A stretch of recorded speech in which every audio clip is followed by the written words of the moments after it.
Coffee and Cream on Hail Varsity Radio with Andrew Rogers and Damon Benning. One penalty about to expire. It's now 4-on-4 again. Petrangelo left. Marchessault shoots. He scores! It's a hat trick for Marchessault. The Knights have a 4-2 lead with 1:24 to go in the second period. The 1-0 to Betts. There's a fly ball to center field and deep. Way back there, Grisham to the wall, and it is gone. A home run. Mookie Betts. The 2-2 pitch for Arenado. He swings, and it's a high fly ball. Deep left center field. And it's a gunner. Arenado has homered in each game in this series. 9-1 Cardinals at Fenway Park. 2-2 pitch. Swinging a fly ball out to center. Backing up. Warning track wall is eaten. Gone! Bryce Terang, a 3-run homer. Third home run of the season for Terang, and the Brewers have opened it wide open. Tatum, straight away. 2 for 1 here for the Celtics. Tatum steps to his left, tough follow away. 3! He's up to 25. Celtics by 3. Al Horford puts it in the hands of Tatum. Good idea. Tatum keeps it away from the ball hockey and Melton. He lines up Embiid. Fans rising to their feet. Here comes the double team. Bounce entry. Horford kick out. The open man is Jalen, and his 3 is right down the middle. Ooh. Involving other people. Double team comes. Make them pay. Hey, good morning. Yeah, Coffee and cream in the morning. I don't know. Yeah, I don't know. Oh, boy. We'll explain in a sec. Good morning to everybody. Yeah, Happy belated Mother's Day to all of the mothers listening. Oh, the mother's here before. It's a fantastic morning. Yeah. There were so many cars in the parking lot when we pulled up this morning. We were a little confused. I'm not parked in my normal spot because cars would have butted up next to me. Yeah. And, normally I like a little space in the morning. Maybe the space between. Maybe if cars pull in, or closer to 11 when the restaurant opens, that's cool. But for now, I'm like, I gotta be out in my own, gotta be in my own spot. Apparently, we're taking inventory this morning. We are. Yeah, we are. So if this was like my house, welcome to my house, which would be alarming because I can't imagine my utilities. But then again, if this was my house, I would assume I could afford it. And lights were on and things were just up and at 'em with nobody here, I would probably lose my mind. But considering there were people here, it's all good in the neighborhood. You were able to forgive quickly? Yeah, I was like, why would there be lights on? That has to be, you start doing the fake math in your head. Uh-huh. And we do have some TVs on. Here's some tired folks out there. Inventory. I was like, well, they're not normally here at this hour. Right. It's like 6:40 and you're like counting. There's probably a better time to do that than first thing Monday morning. But maybe not, though. Maybe they were busy celebrating. They're trying to do outside hour stuff. I was celebrating because Mother's Day. We walk in and things are a little empty on the stage. I mean, listen, I get it. The boss said, hey, listen, man, it's just part of the deal. He was very casual when he said it, which was a little upsetting. But it's okay, I guess, when you run the place. But this looked like our version of Twister. Well, there were tornado warnings going on around the area. So even let's say you get here an hour early, which very few people do for their job. Mm-hmm. Right. But sometimes that assumption is made. Right. Right. Even though, like I said, most people don't get to their job and most people hardly get to their job on time. So maybe that's the problem. I saw a funny customer service story yesterday.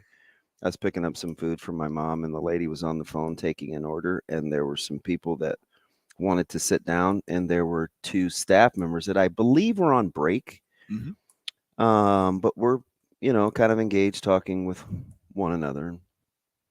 Lady was on the phone talking to a customer. She said, hey, girls, door. I said, oh, that's how we're doing it today. Can you I mean, not, hey, excuse me, not hold on the phone. And there were people like waiting. Hey, girls, door. Now, she didn't speak great English, but that was exactly what she said, because she looked at me and she said, I almost did the dialect. It's a fireable offense. She said, she basically said, sorry about that, in her best Tom Brady voice. I almost went into character, and I'm good. Hey, let it ride on a Monday. Listen, the FCC, Shane, the FCC hasn't called me in a year, right? So I've been on good behavior. You don't have them on speed dial? We just tightrope. But it's amazing because sometimes, we get so casual talking to each other. It's just like we're at the house or something, sitting on the back deck. Exactly. And I almost Smoking a stogie. I almost did the voice. Well, I wouldn't smoke. I would watch you smoke if you're a cigar smoker, though. I would smoke a stogie. Yeah. I got some from the DR. And when I got back, did I tell this story? Is that what the cool kids say, the DR? You don't just say the Republic, well, the Dominican, the DR. You're Mr. Initial, so you should appreciate the fact that I said DR. So at the dinner table yesterday, my nephew's like, Uncle Damon has nicknames for everybody. Because my other nephew, so his brother, the two brothers were talking, and my nephew's wife goes, yeah, so how does everybody have a nickname that doesn't really have to do with their real names? I was like, yeah, just helps you remember their name. I was like, yeah, long story. Oh, am I Antonio Cromartie or somebody? I think I can remember 4 for the hood, right? 4 in the neighborhood. But yeah, anyway, this must have been some soiree. How does nothing get? I mean, this isn't just a mess. It's madness. IDAG flip. This is like I don't have a care in the world. I played my little music. I was a live performer. It's probably the amazing Daniel. Was he here this weekend? No, he was there a couple weekends ago. Oh, so he just left it as I don't know. Maybe he wanted to come back. I don't know. But like how you blamed him and we were here all last week. I don't know. Nothing was wrong. As hard of a time as he gives us. Fair. No, he does know how to clean up after himself. But this was when Shane sends pictures at 6:00 and you give the proverbial your go-to word, sick. I'm like, what does that even mean? Like, if something was cool, that would be, you could use sick. If something was out of order and you were shocked, that could be sick. Like, it's just all inclusive. It is. It's an all inclusive like word. The DR. The DR, I don't know if that's, well, it is all inclusive. It was all inclusive, right? You're right. Yeah, no. So I got back with the cigars and the guy at the customs area goes, are these Cubans? I'm like, I don't know. I bought them in the gift shop. And he's like, because you can't have Cubans. I said, well, if I got them in the gift shop, they're probably not Cubans. Yeah. So, customs is on high alert, man. People are trying to smuggle fruit roll-ups. Hey, how about how we were off by 300 pounds, though? It wasn't 375 pounds. It was 675 pounds of fruit roll-ups. See, I believe it started at I know, right? And as the reports kept coming up, because when I read up on it, when we first did the math, I'm looking right at the report. What's that, 120? Yeah. So sans the flight and sans the overhead, because 675 pounds of the fruit roll-ups is almost 9K. Wow. So you gotta take away the flight, so that puts you at 111, and the overhead and the flight. So it's like 107. How long are you over there until you sell them all? I don't know, but did you see the word I used? It was Thursday, and I'm in the hospital in the waiting room, so I'm distracted. But the word that I used for what the offense was is synonymous with overly sweet. So no, I didn't see the word then. It's a C word. Oh, well, I mean, I haven't tweeted a ton in the last 4 days, so I should be able to find it. Scroll back and see. Yeah, get my scroll back game right. But like most people, everybody up in arms over Twitter, but mainly it has to do with Dan Orlovsky. But we're not going. I mean, hey, what happened? What did Dano tweet? Oh yeah, Dan. Just so you know, we can see revised tweets. Yeah. So did he change from the big news happening in Athens? Well, he left that up there. Yeah. But what he took out was the part where he said the biggest recruit since ex-quarterback, Matt Stafford. Yeah. And I don't know if it was revised right away. Well, it had to be because his former teammate was probably pissed off. You can click where it has the link that says last revised at blah, blah, blah time and see what he originally posted. You know who doesn't mess around? One Dom Rhule. Yeah, well, DR. Yeah. Good job, Dan. That's why I told you remind me of him last week, and he comes up on the show today. Why? Because I post things and then revise them. Well, just kind of loose cannons.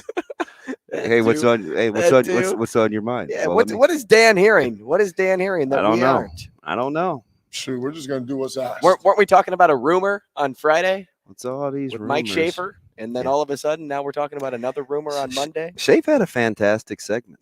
Schaefer birthed a couple of segments. That's what you always want to do, right? You want to talk to somebody, and they birth about 2 or 3 more segments after. So we put Schaefer now in the Mitch Sherman, Sam McKewon, Brandon Vogel. Those are the 3 that I remember right off the bat where we were talking about something. They gave a couple of answers. It turned into we forgot something what was supposed to be scheduled on the rest of the show. Yep. That's okay. I've started just letting it ride. I told Schaefer he did an exceptional job. As to say that he normally doesn't, because that's something that, again, I almost got myself in trouble.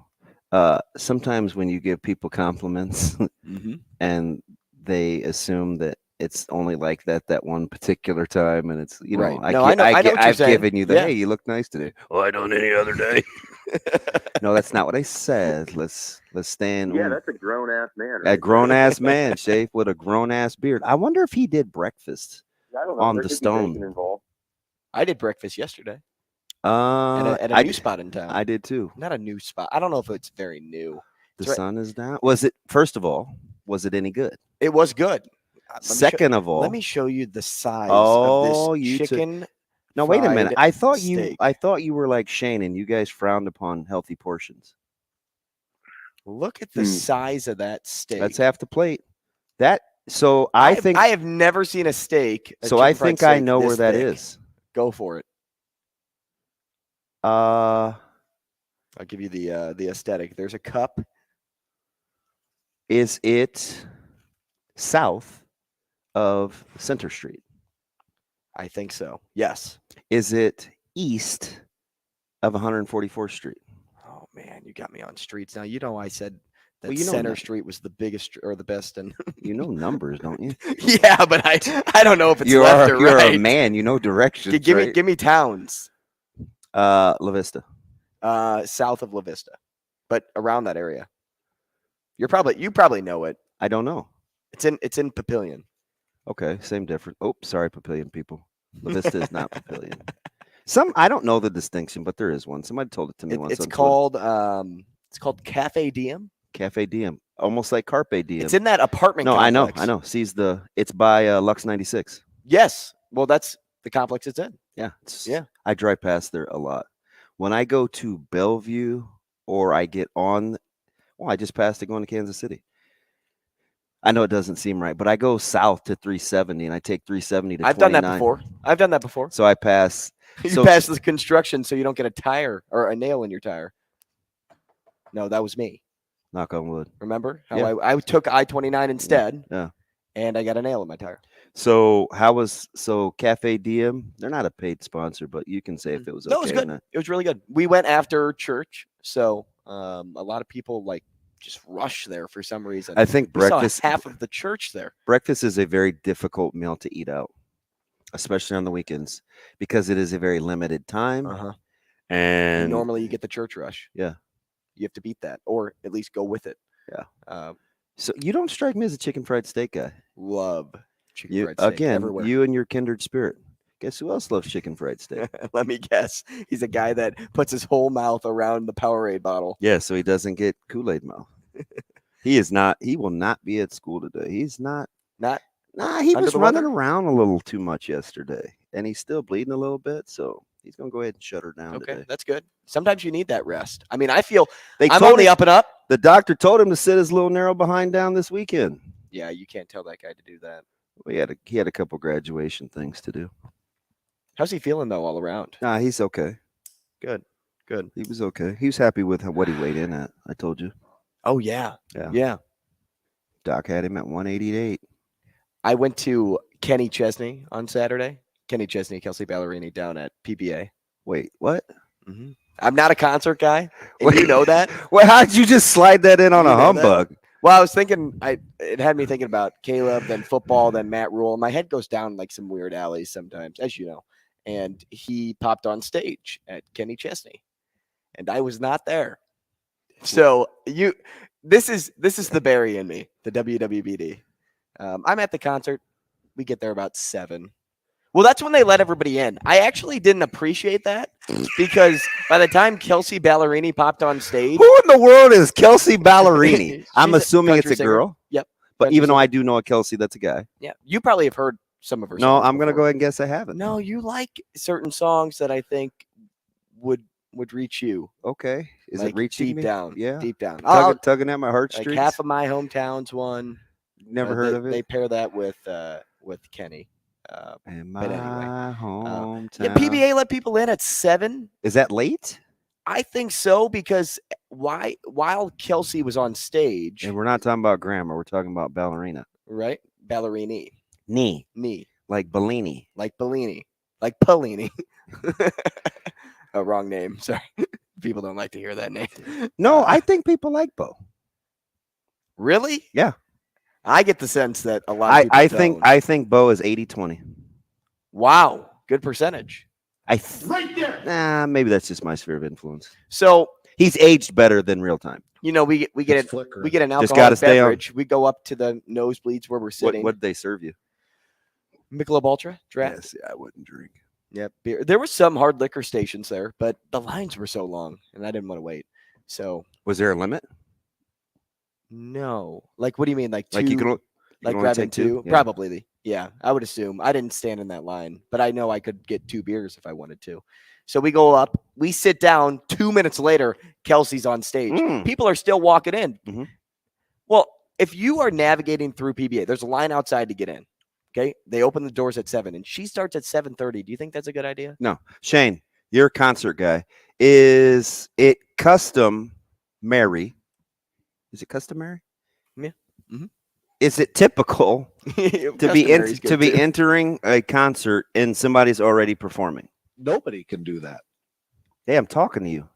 I would say no. There were so many people walking to So- their seats. Because sometimes in, boxing and undercards and stuff, but it's an undercard. Mhm. But don't you know in a concert that other people are performing? Yeah. Oh yeah. She was on the list. The So lineup. did you know? I'm not going to let you off the hook. I'm not going to let you blame PBA if necessary. Did you know that they weren't opening the doors until 7? No. So you got there at 7 anyway. Yep. Okay. Well, So we were it's there bo- at 6:45. So it's both your faults. we were there at 6:45. So it's both your faults. It should be an hour early. Did the main act start on Okay, time? Sporting events Here we open what? Here Yeah, we the main act did start on time. But So did she play longer? Or was there another No. act in between? Or No, it was just her and him. All right, you're going all Dan Orlovsky on me this morning. No, this is if you attend an event, Here we go. wouldn't you want to open the doors a little bit earlier? So For you can those get of you that people can't see, inside? he's talking with his hands. It's about to be on and There- cracking. You can serve more beer. You can serve more hard alcoholic drinks. You can keep the snacks open. More people are buying T-shirts. I don't buy T-shirts. They're like Did you $40. say snacks? Snacks? There was a snack stand. It said like hot dogs, popcorn, and snacks on the stand. Gummy bears, cashews, Snacks, man. pistachios. It starts with an N and ends in Nax. Snacks. Okay, so Kelsey Ballerini. Kelsey Ballerini, that's Ashley's favorite. Okay, But I'm a Kenny guy because I grew up on Kenny. Chesney. Really, really good. Great performer. You grew up on Kenny Chesney? Oh, yeah. Kenny Chesney, Toby Keith. I used to think. Remember when I thought those were the same people, Shane? are they not? Toby Keith's the guy from Oklahoma, right? He's on the water tower. Yes. I think so. I've driven when I was driving. I'm not sure where he grew up. A little town in Oklahoma. Okay. Is it Ardmore? If you know that, Bro, I was driving and I was like, "Why is that man's name on the water tower?" and then you looked it up, What I say his name was again? Toby Keith. So All right. The concert was really good. But here's where I was getting at with the WWBD. This is what we're on this morning. Wow, your boy needs his glasses. He is from Clinton, Oklahoma. Yeah. He had Oklahoma. Nice work. I don't know why I thought Ardmore. I think it's because Nebraska recruited a guy from Ardmore, and very few people go to Ardmore. Yeah, that's probably Wait, true I too. wonder if it's my guy Fields. Maybe. Anyway, E-money. So you're upset about the concert. Well, I wasn't upset. I was kind of a little lost at the fact that they would Miffed? miffed. That's a good word. That 30 minutes before the concert started, you started letting people in.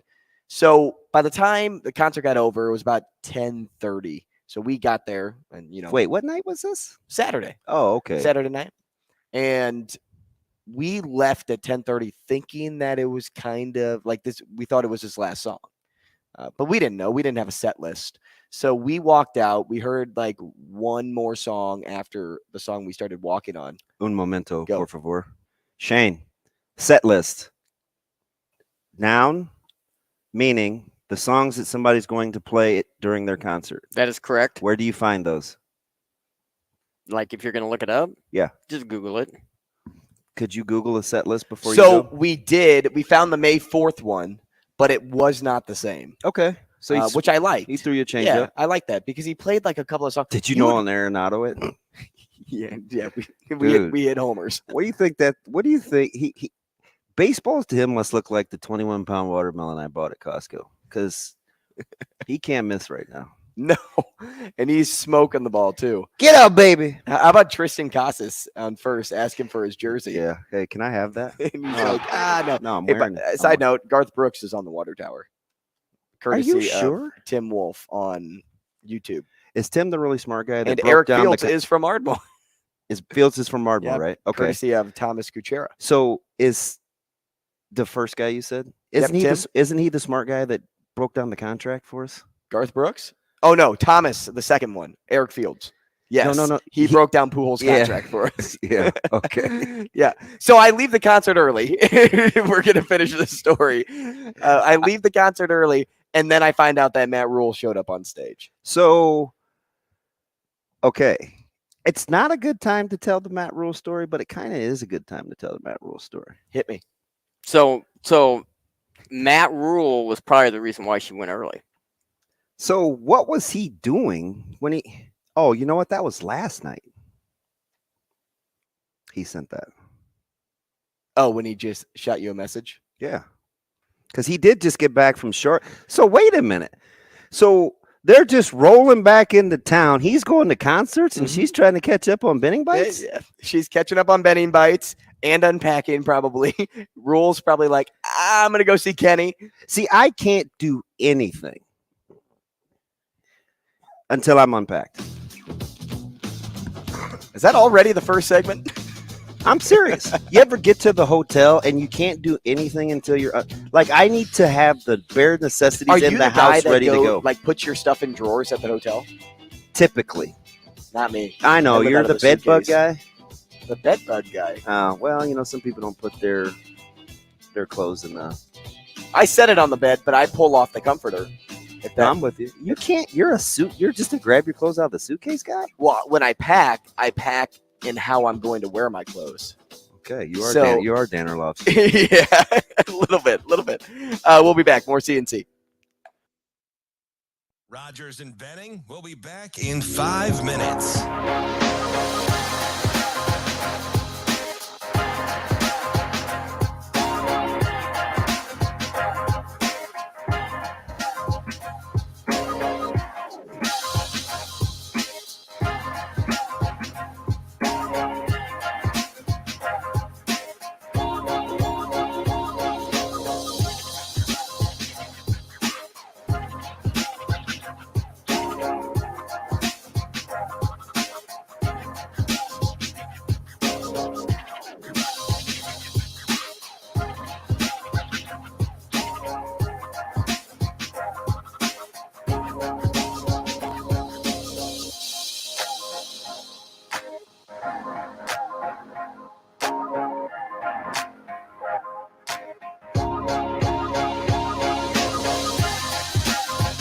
Rogers and Benning will be back in 4 minutes.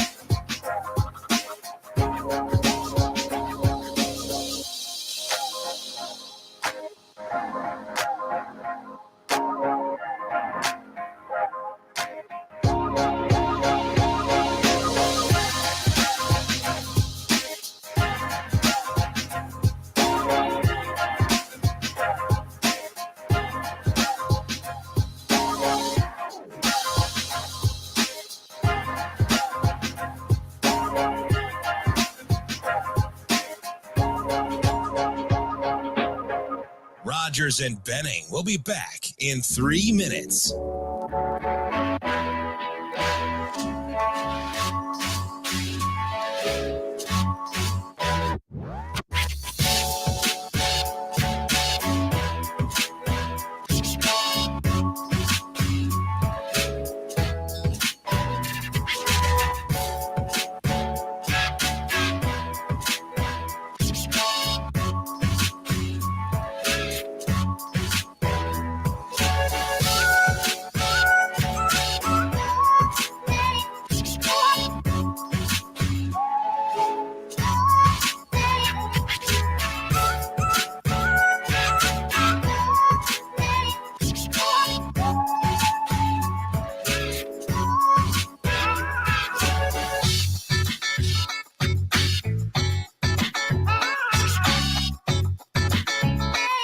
Rogers and Benning will be back in 2 minutes.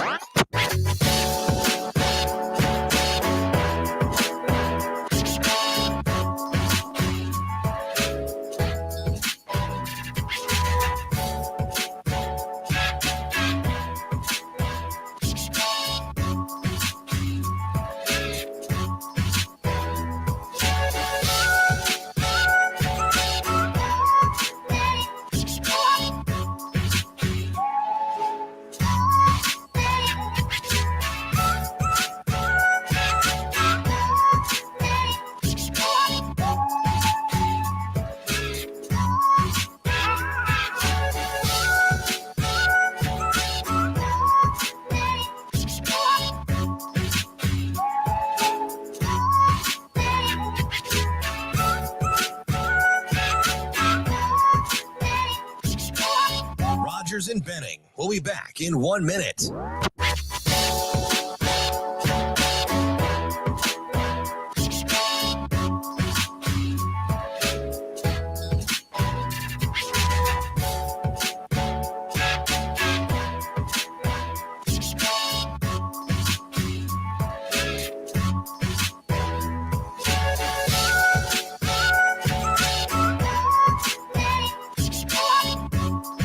Rogers and Benning will be back in 30 seconds.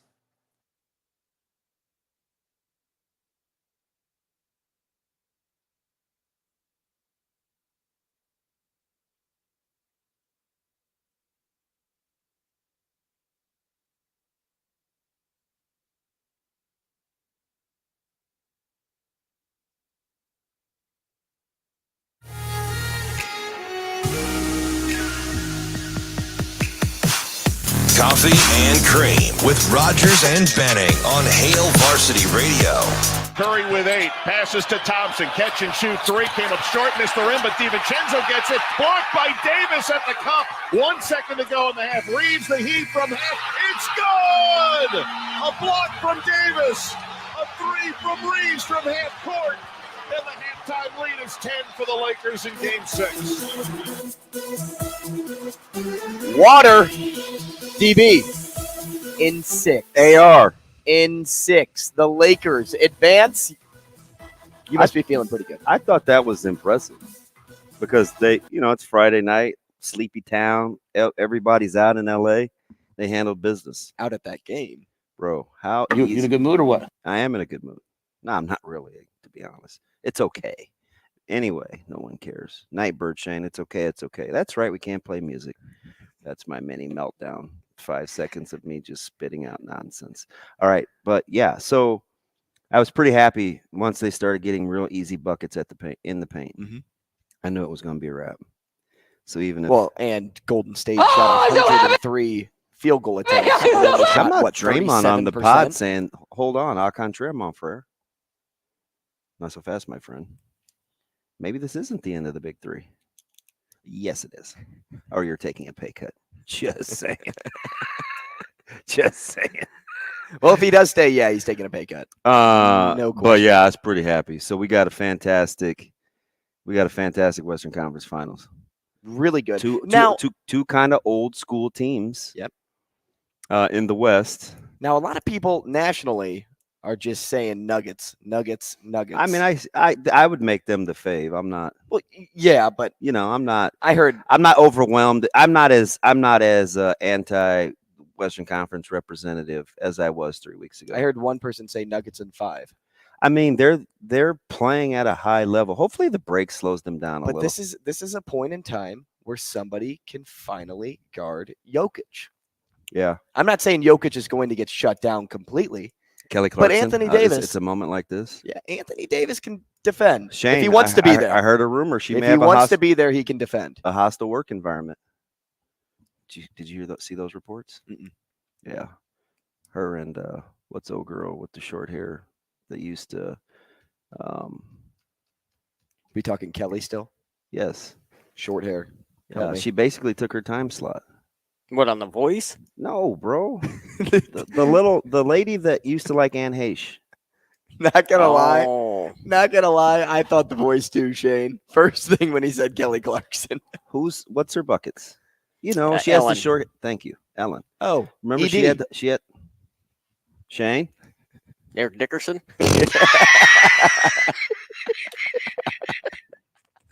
Oh, it must be Monday. Wow. Should we take a call? Yeah, let's take a call. Why not? Let's go to line one. Well played, Shane. That was very quick. Good. It was very clever. Quick this morning. Very Shane. clever. We'll talk to Michigan Lance. What's up, dude? Hey, what's up, fellas? How you doing? Notice I did not say dude. Come on. What's up, dude? Hey, come on. Here we go again. Let's just well, hold on. The rabbit hole. Andrew, I can say this. Me and my friends did grow up saying dude. Now you still say it. You still say it. Like if I say something that bugs you, he'll go, dude. Come on, man. Yeah. Now we said it in a much more cooler way. Oh, we do have a. Is that where we're going, Lance?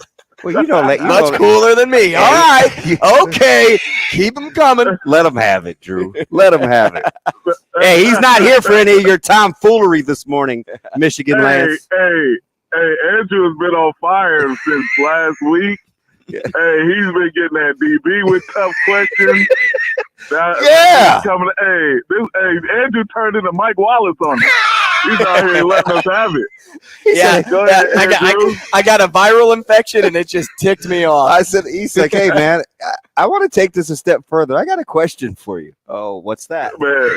I just ask questions. Hey, you know when I have to pause, I never once questioned what I was going to say. I questioned if I was going to say it.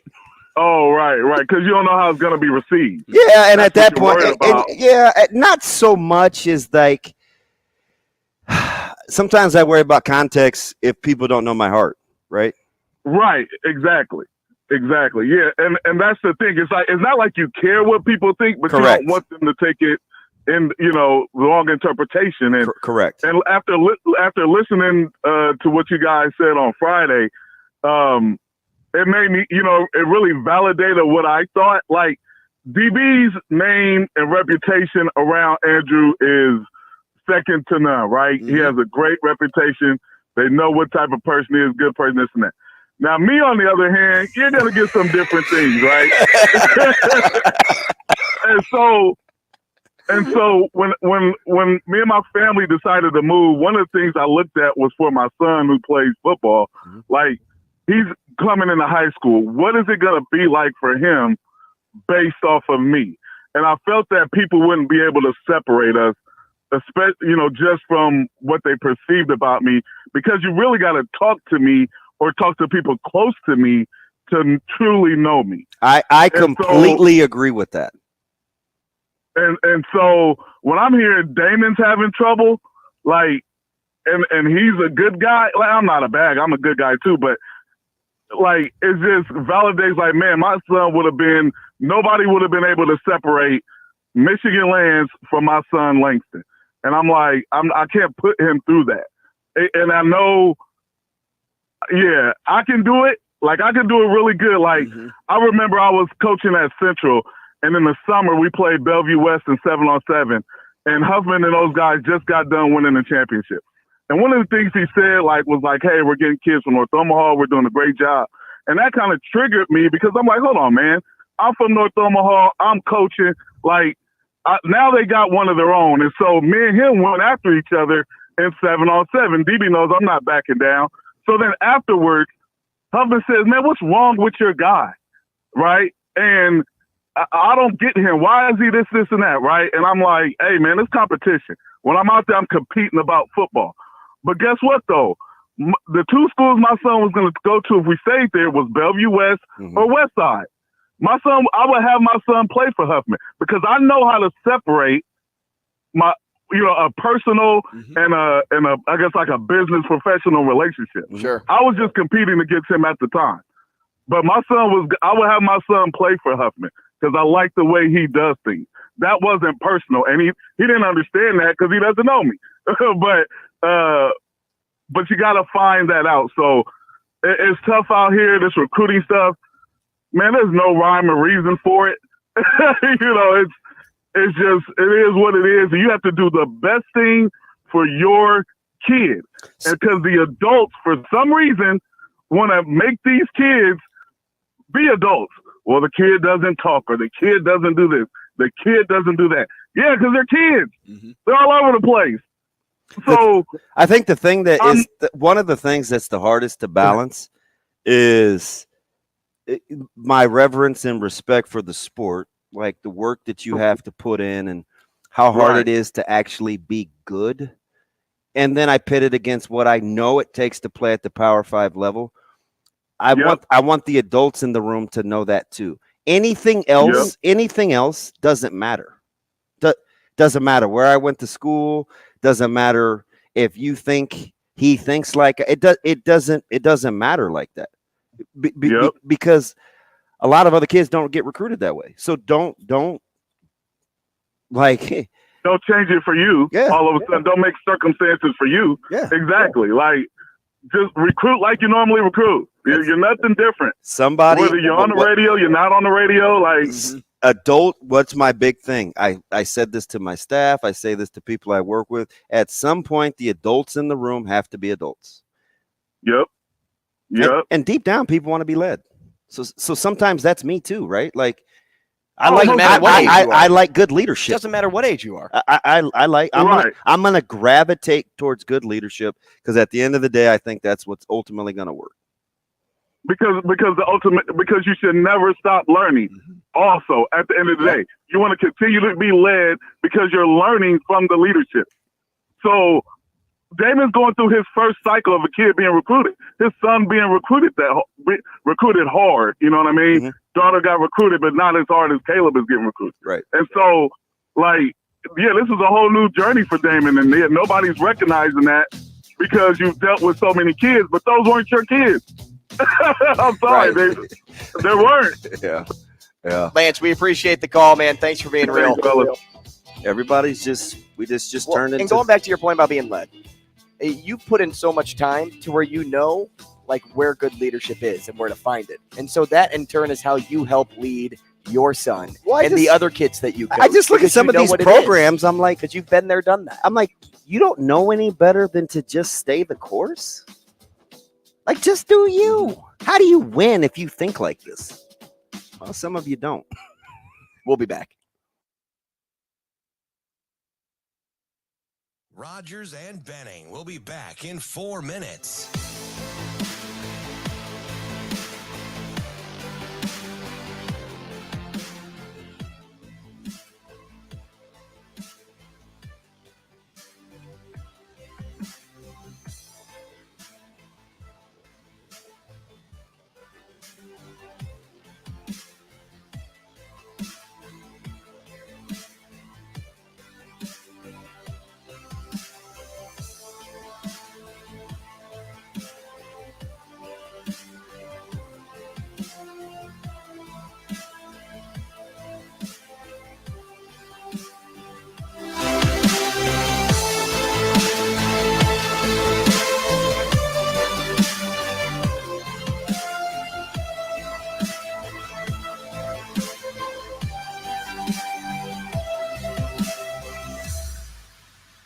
Rogers and Benning will be back in 3 minutes.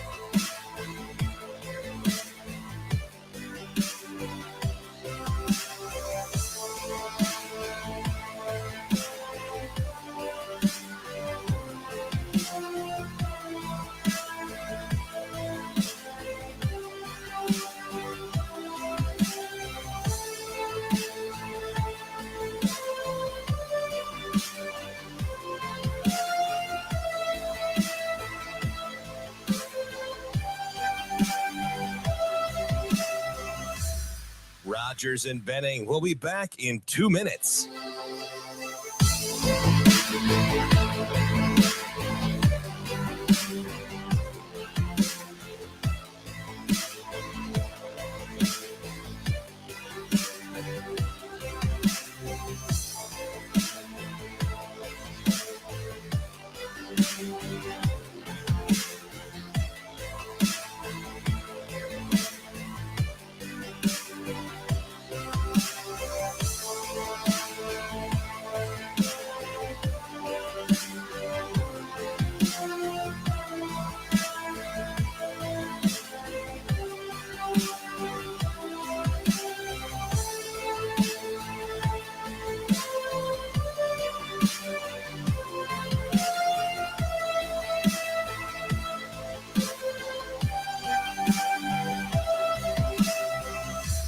Rogers and Benning will be back in 1 minute.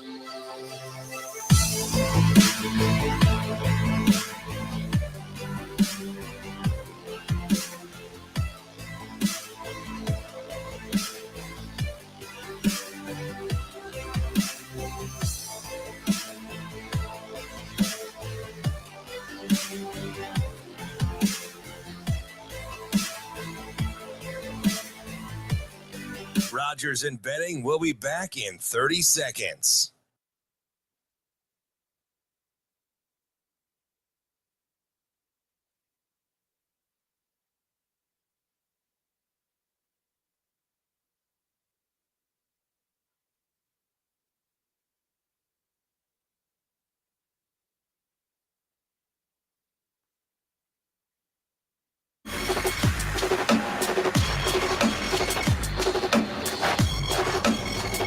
Coffee and Cream with Rogers and Benning on Hail Varsity Radio. Gudas will lead the charge now, 3-on-2 for the Panthers. Here's Cousins over the offensive line. Left circle. Cousins, front of the net. Shot. He scores! Nick Cousins ends the game, ends the series. 3-2 in overtime. The Panthers win it. They take the series in 5, and the Florida Panthers are going to the Eastern Conference Final.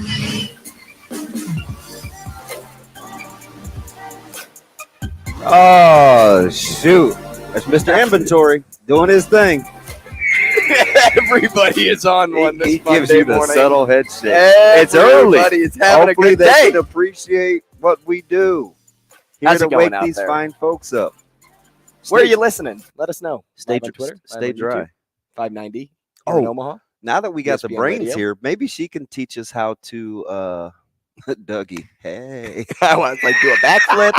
No, maybe she could teach us how to be able to comment in StreamYard. No, I think I figured it out.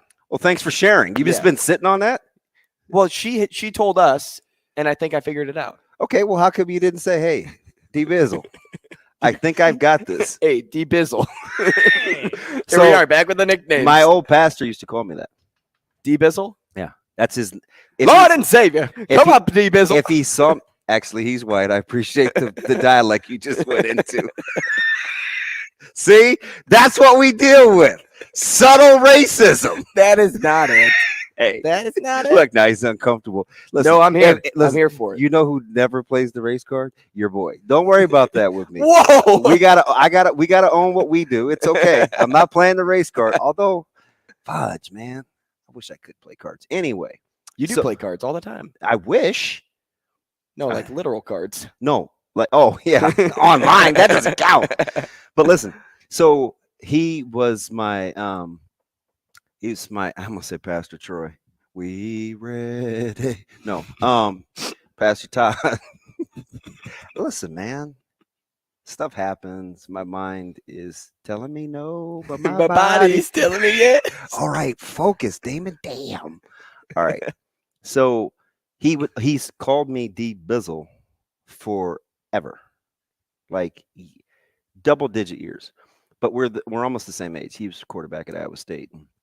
Went to Miller North. He was my guy.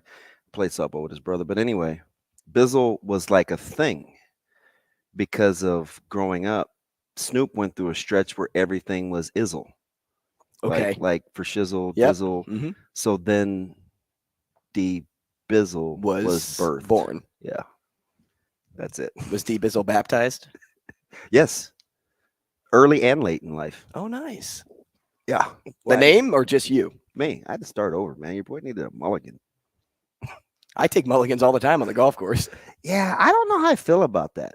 Mulligans? Yeah. How'd you feel about your boy Jason Day winning? Listen, I'm a huge fan of that. So, do you know, like, is it weird that, like, I sprinkled in golf this weekend? Oh, watching, not playing. First, I thought playing, and I gave you like a look like wish. You didn't play. So there's a couple people I would go play with. I'd go play with AC Adam. Mm-hmm. I go play with my buddy in Kansas City, who, by the way, came to see me when we were in Kansas City. Nice. Yeah, good dude. Maybe a few others. I think we could play. Like, see, at first I was like, "Wow, he's gonna leave me off the list." Because I'm not gonna do you any favors just because I like you. So I wasn't gonna concede that I would play golf with you. Because even though I really like you, that doesn't mean I would go play golf with you. Because I need to know what kind of person you are. Like if you're a Richard head on the course, or like a smack talker. No, I can handle it. I can be a mental midget sometimes. Like I can't put words to it. I just have to see it. Like I just know if people are people I want to be around. Mm-hmm. I don't know like what it looks like or anything. Like I can't say, well, you have to do this, you have to do this, and I just know like, I don't really like that guy. Are you secretly telling me something? No, like being around that person. Do you know what I mean? I get you. Yeah. So Verse is like, we'll just use him as an example. Like he's just the opposite. That's somebody you wouldn't think that I would like being around.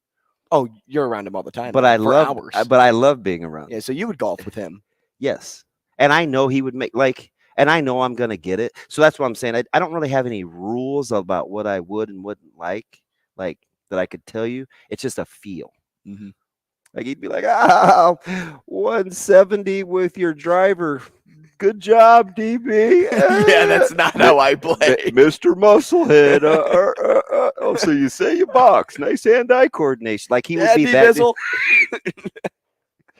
What does he call me? No, he just calls me DB. Sometimes, one time on Twitter, he called me DB, but he actually spelled the word out, and it wasn't the nice term. It was like baggery. I got there. And you know what he tried to blame it on? Spell check. Oh. I'm like, nice try. for 2 letters. All of a sudden, it just spelled this word. Autocorrect, he said. I said, do you know how often you have to type that word for it to go to default? Yeah, tons. Yeah. Tons. My phone won't even use cuss words. Nor will mine. Because I don't text cuss words. But you sure do. You sure do Whoa. say them. Uh-oh. Man down. Uh-oh. Whoa. Hey, we need that drop. You know that national anthem drop? No, you're good, Sash. It's, totally fine. You know the guy that does the anthem, like the national anthem, when he like gets choked up during it and he just stops and goes, uh-oh. Carl Lewis? Is that who it was? Yeah. What, do we all look alike? No, I was asking for names. Get out of here. It started with the church, and here we go. DB said he wouldn't go there, but here he is. He's uncomfortable. Oh, no, that was funny. Hey, speaking of which, how would you like to be Nebraska? Would you rather be Nebraska baseball, softball, or Omaha softball right now? Omaha softball. Because they're in. They actually got a quasi-tough draw.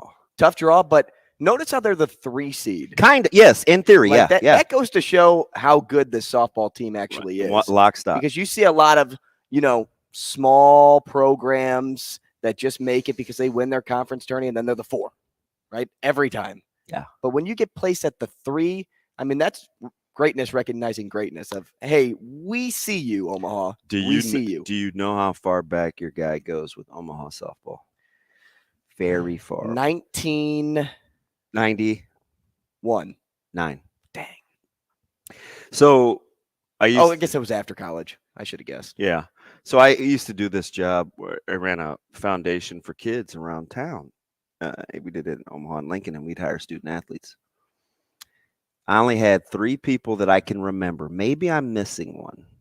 4 that I had be back-to-back counselor leaders. So we hired depends on what our budget was for that year, anywhere between 12 and 14 camp counselors. And Omaha, I hired them between Omaha and Creighton, and you could apply. And at that time, it was like one of the best jobs going because we paid. It's my buddy Jay Noddle, so he's raised money, right? Sure, pay people well, and in Lincoln. So I remember Kenny and Taiwo Anatolu, Krista Unger, softball player, back to back heads of my counselors, and then Andrew Shanley, who was Scott Shanley's brother in Lincoln, who was actually the original Drew Down. But then I just started calling him Shanley. But those 4 people. So anyway, Krista Unger, she was fantastic. She used to pitch, and I knew her husband really well because he coached at Wayne. And Oklahoma Tyler's daughter, her best friend is this girl, Amber Lutmer, who is a amazing softball player. And so it's just near and dear. So to see them do what they did. First ever.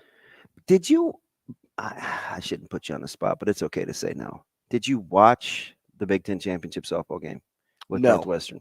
No. Man. Full disclosure, Nebraska there, I would have sat down for all innings. Right. But with Northwestern there, what did I expect? Northwestern to win. They rake. Yeah.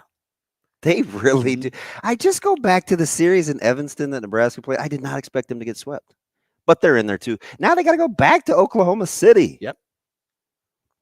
I got beat in Oklahoma City once. At close to Bricktown. We were playing national. I think were we in regionals or nationals then?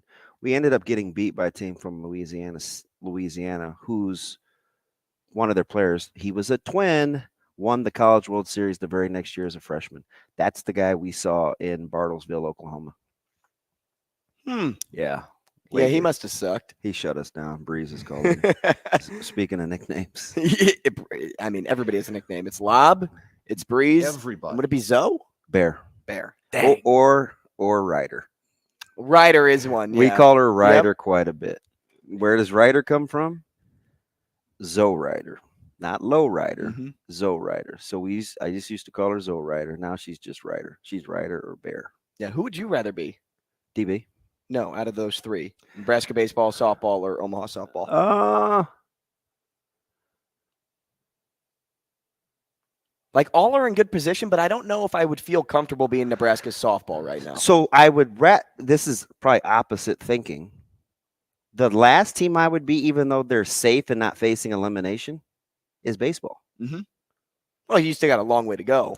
Plus, I hate the term house money. They're not playing with house money. You're playing for a seed, but I don't trust myself to play knowing I have room to spare.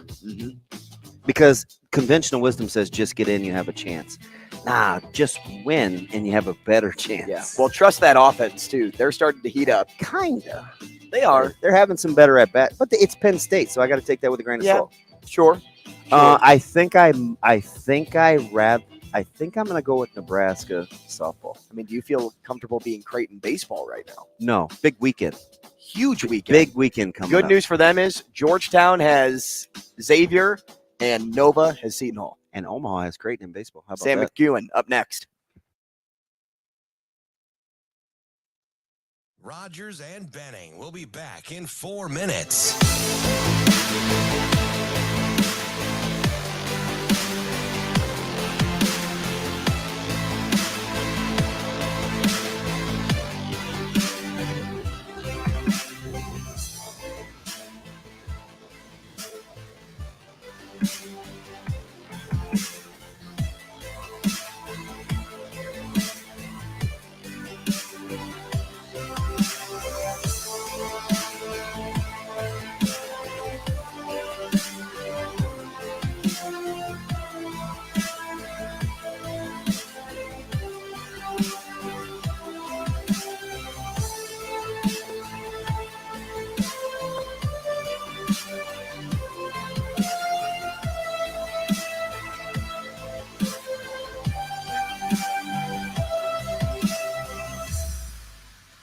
Rogers and Benning will be back in 3 minutes.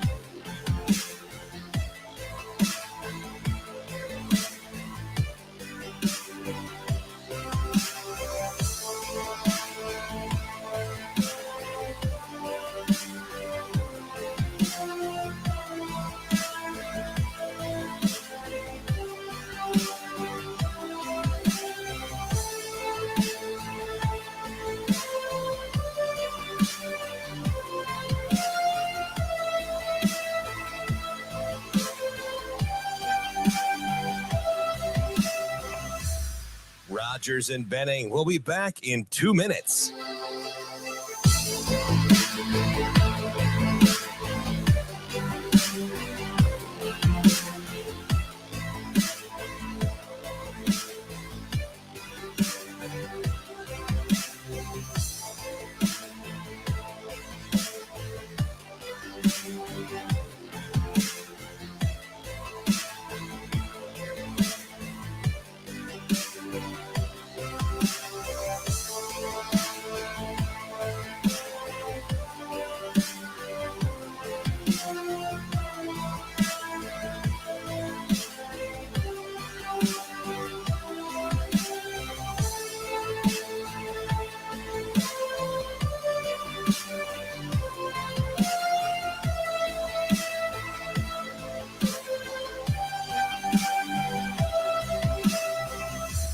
Rogers and Benning will be back in 1 minute.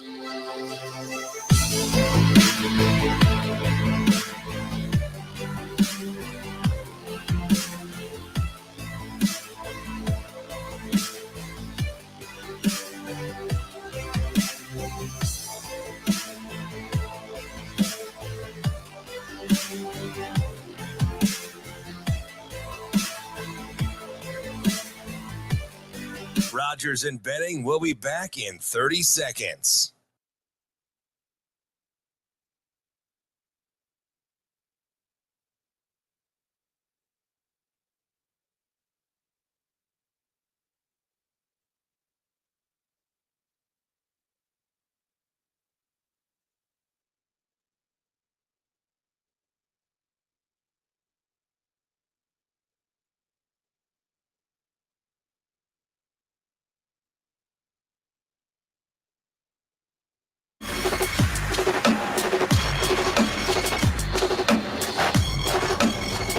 Coffee and Cream with Rogers and Benning on Hail Varsity Radio. Here is the sports editor for the Omaha World-Herald, Sam McKewon. That's fine. That's fine. That's fine. Sam McKewon. We're gonna throw the ball, and you just stand back there and throw it where you want to go. That kind of thing. Sam McKewon. Are you guys going? Sure. Now, Sam McKewon. I can't believe it's already the top of the hour here on Coffee and Cream in the Morning. On We must have been busy talking. We're powered by Currency, and we're live from the H&H Chevrolet stage at Hail Varsity Club. He's Damon Benning. I'm Andrew Rogers. Happy to have you with us wherever you catch us. 590 here in town, ESPN Radio here in Omaha, live on Twitter, live on YouTube. We'll be on KFOR in Lincoln starting at 9 o'clock. And we are happy to be joined by Sam McKewon now, as we are every Monday morning. Sam, good morning. How's it going? Green eggs and ham. What's up, buddy? Thank you, Sam. I am. How goes it? I read that book a lot as a kid. I don't know why I laughed so hard at that. Have you called him that before? No. Dr. Seuss is kind of overrated. I get the overrated a little. I mean, it was gibberish. He's no Shel Silverstein. Oh, I can. All right, I'm back with you. All right. You know what I mean? The Giving Tree. Oh yeah. Yeah. Roald Dahl. Sam, what was your favorite kids book? This will tell me a lot about your aptitude. Well, we have to exclude Green Eggs and Ham from that discussion because it was Sam I am. Mm-hmm. He seems like a good night moon type of guy. My favorite kids books were probably like sports books. So like,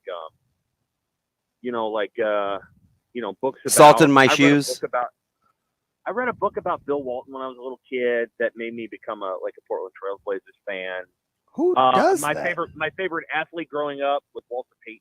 So like, they used to have this little like NFL kids club, and I think they came out with like a book like Sweetness or something, and it was a little kids book about Walter Payton. So yeah, it was about like Walter Payton, people like that. Those are probably and Green Eggs and Ham.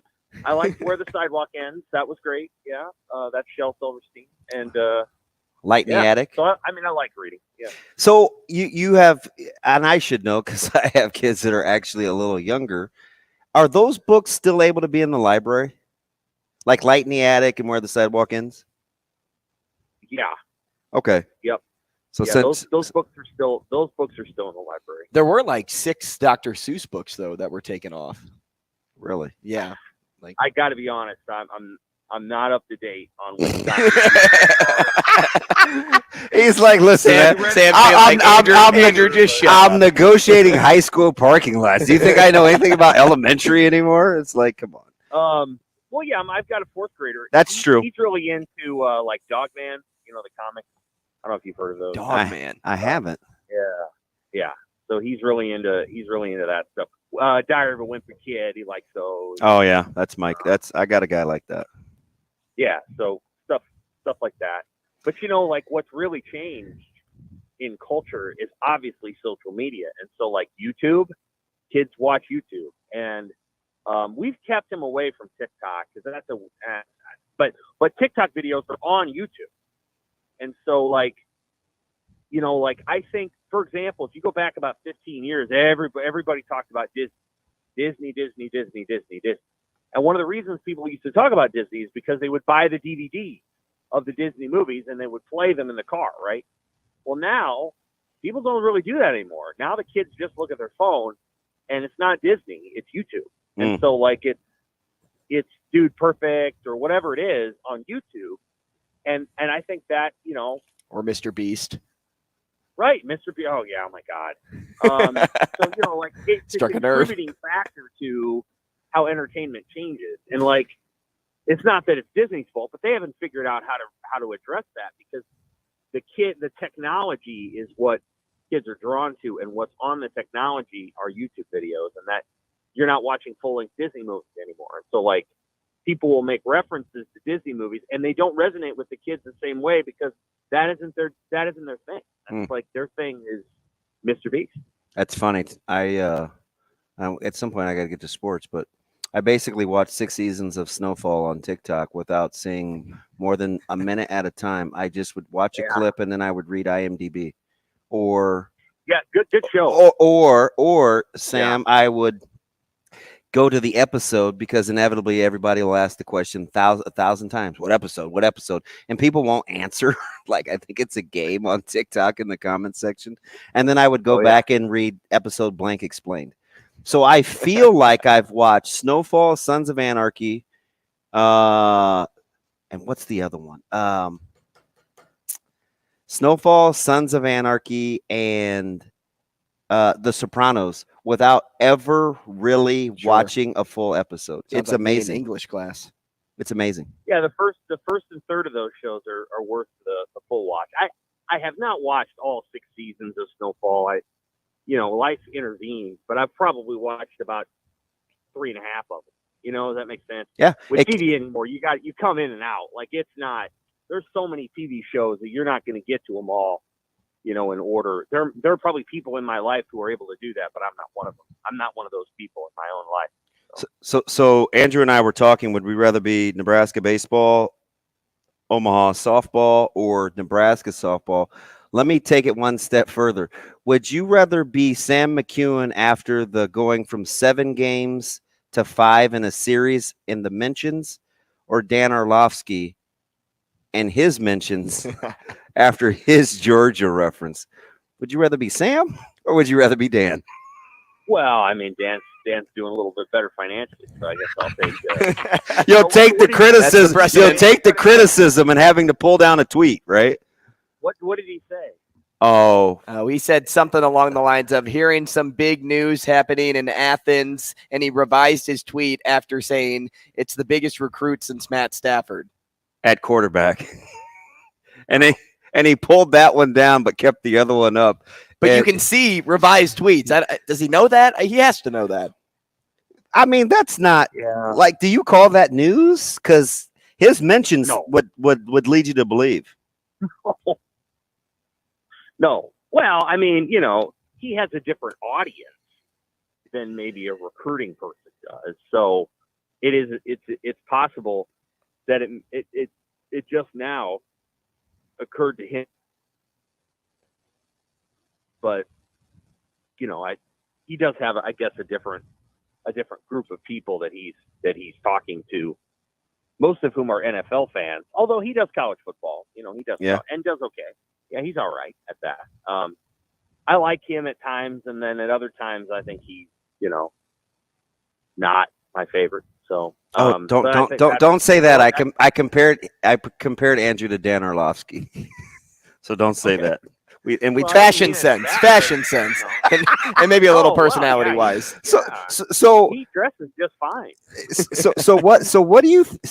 We've seen it, right? The offers. There was a flurry in the last 10 days. We've now seen 2024 quarterbacks, 2025 quarterbacks pop up on the radar. Mm-hmm. Writing on the wall, it appears. I don't know if you'll subscribe to that, and we're okay with that, right? Yeah, I mean, you know, there's only so much that Nebraska can do before it plays a football game under Matt Rhule. I think Nebraska's done all those things. Dylan Rhule would be an incredible ad. I mean, again, I think he's really talented.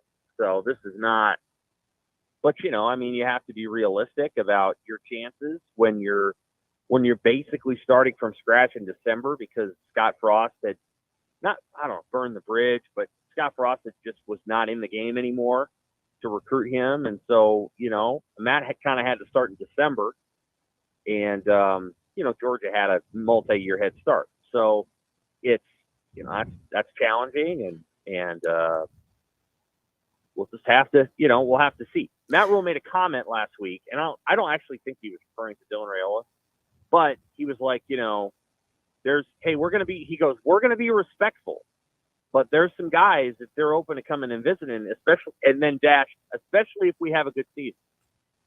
I think what he's trying to say is there's some people that maybe don't believe what we're doing quite yet, because, you know, we haven't offered them evidence because we haven't played a game. But if we have a good season, hey, the door's open for you to come visit. So, like, he's saying in his own way, we'll field visits from people that are interested in maybe checking us out after we win some games. But of course, that's contingent on winning games, probably. Hey, so it's funny, Sam, because he's certainly not petty, and he has a way in which he wants to do business. Right. But the last 3 or 4 weeks, right, we felt like he was talking to recruits. He says that yesterday or last week. He talks about being particularly loyal to people that believe in him before proof is in the pudding. Right. How careful do you think, or do you think it works for him that he has to guard against keeping receipts? Oh, yeah. I mean, I think that because he's a pretty emotionally transparent person, he would probably say he's got to guard against that. But at the same time, he's made it work always being edgy, right? Yeah, I think he gets it intellectually that there's going to be some guys that are like, we need to see it first. We need to see proof of it. And he's not a celebrity coach, even though he's the people that like him the most, and I don't mean this as a criticism, are journalists. And other coaches respect him too. But I think the people that appreciate him the most are like reporters, because he's honest and he kind of tries to tell you how he thinks and how he works. And that's all we really want. Like, we're not necessarily looking to agree or disagree, but just tell us what you're thinking. And I think he does a good job of that. And so I think, he obviously wants to get the best players they can. I do think the way that he wants to go about it, it may take a little bit of time, because, I don't think he's going to do some of the things that were done in the past about promises and other things. You know what's funny about that, Sam? And you would probably say I'm a pretty tough critic, right? Like, my circle's pretty small. I think you're describing me like I love him. Yeah, and right. It doesn't have anything really to do with football. It has to do, you know what I call it? This is it. It's emotional availability. Like, right. He's available emotionally. So I feel like I vibe with him, because I know there are times that I can come across as too heavy, right? Like, just too much of a philosopher. But that's how that's how I connect, right? Because I hate the topical stuff, right? I don't have a lot of friends that are my age that I would seek counsel from. Like, the emotional availability thing has got to be a pro and a con, though. Well, yeah. I think there's a depth to Coach Rhule that can be challenging for some people. So, he's kind of always on, and I think he's also very self-aware. And so self-awareness is to me a really good trait. I think it's an important one. Sometimes people can confuse self-awareness. This is weird because they're polar opposites. Do you agree with sometimes people can misconstrue self-awareness with lack of humility? Sure. Yeah. Do you get that? Yeah. Yes. Yeah, absolutely. Yeah, I think so. There's manners of communication style where, if you're a really external processor, which I think Rhule probably is, some people can, and especially in our culture, which is more and more, isolating than ever, you can feel, overwhelmed by someone who's an external processor, just somebody who wants to talk. We've reached a point in our culture where talking in general it's a threatening event. It's, people don't have the sort of conversational elasticity, to sit there for however many minutes and just talk, because we're, and so I think in some ways, I don't know that I would, it can be seen as lack of humility, but I think with Rhule, I don't see it that way. I just see a guy that's transparent and honest and has done a really good job, I think, in a short amount of time of endearing himself to Nebraskans, because I think what Nebraskans really want is somebody who seems like they really care and is accessible, and sort of represents. There's some things about Nebraskans, Nebraskans can be kind of reserved, and they kind of want to coach, even though Tom Osborne was pretty reserved. At times they want a coach who will actually, say the thing out loud. Yeah. It's one of the reasons that some of them really like Bo Pelini. Yep. And I think Matt Rhule will be similar in that sometimes he'll say the things that need to be said, or, again, Trev Alberts deserves credit for getting Frank back in the door, but I think Matt does too. Matt Rhule's the guy that got it done. Trev and Matt got that done. They got Frank Phillips back in the door. And sometimes you need people to be able to do that. And so I think there's a part of that to appreciate. Back to the recruiting piece is that I think, recruits always need to know that you really care. And they also need, they need to be able to know the coach, the position coaches and things like that. And you have to be really smart and strategic about who you're deploying to which areas and what message they're sending. And, all of those things are important. And so I think Nebraska has to have multiple coaches going to the Omaha metro area, for example, not just one, but multiple. And then ultimately that needs to be a recruiting area for Coach Rhule. Like that, he has to be the point person there, the way that Osborne was back in the day. 1,000%. The way that Danny Nee once was when he was basketball coach, and he went in and got, several players in a row, Badgett and Woolridge, and I know Woolridge didn't stay, but sometimes a head coach has got to be the one that matters, and you can't recruit Omaha like it's an extension of Lincoln. There are a few cities that are more different than the two, and I live in one and I grew up in the other. Brilliant. You can't recruit Omaha like it's Lincoln. You have to recruit Omaha like it's Kansas City. And if you do that, then I think you'll understand, how to recruit that area better. You got to recruit it like it's another state, because in a lot of ways, Omaha is just different from a lot of the other places in the state. Sam,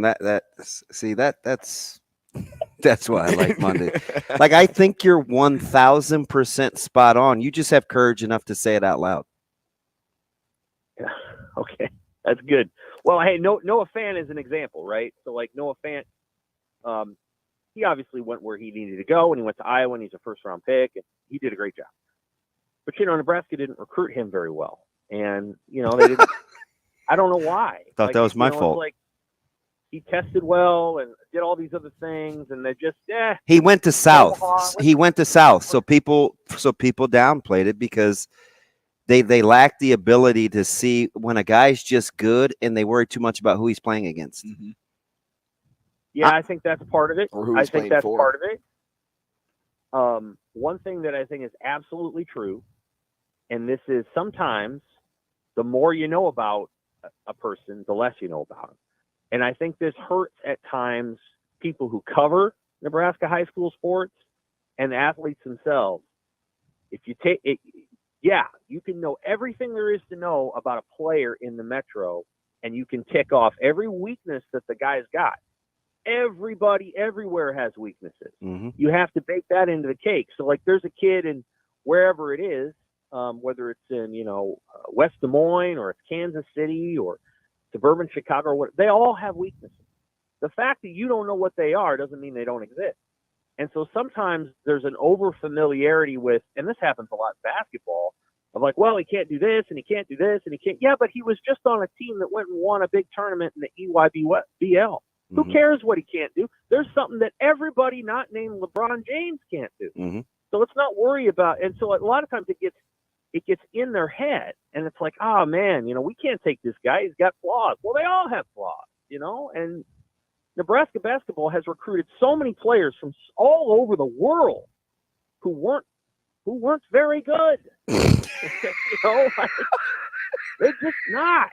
And it's weird to me, how absorbed people get in, well, you can't take this guy. He's not a Power 5 guy. Well, the guys, they don't play Power 5 basketball at Nebraska.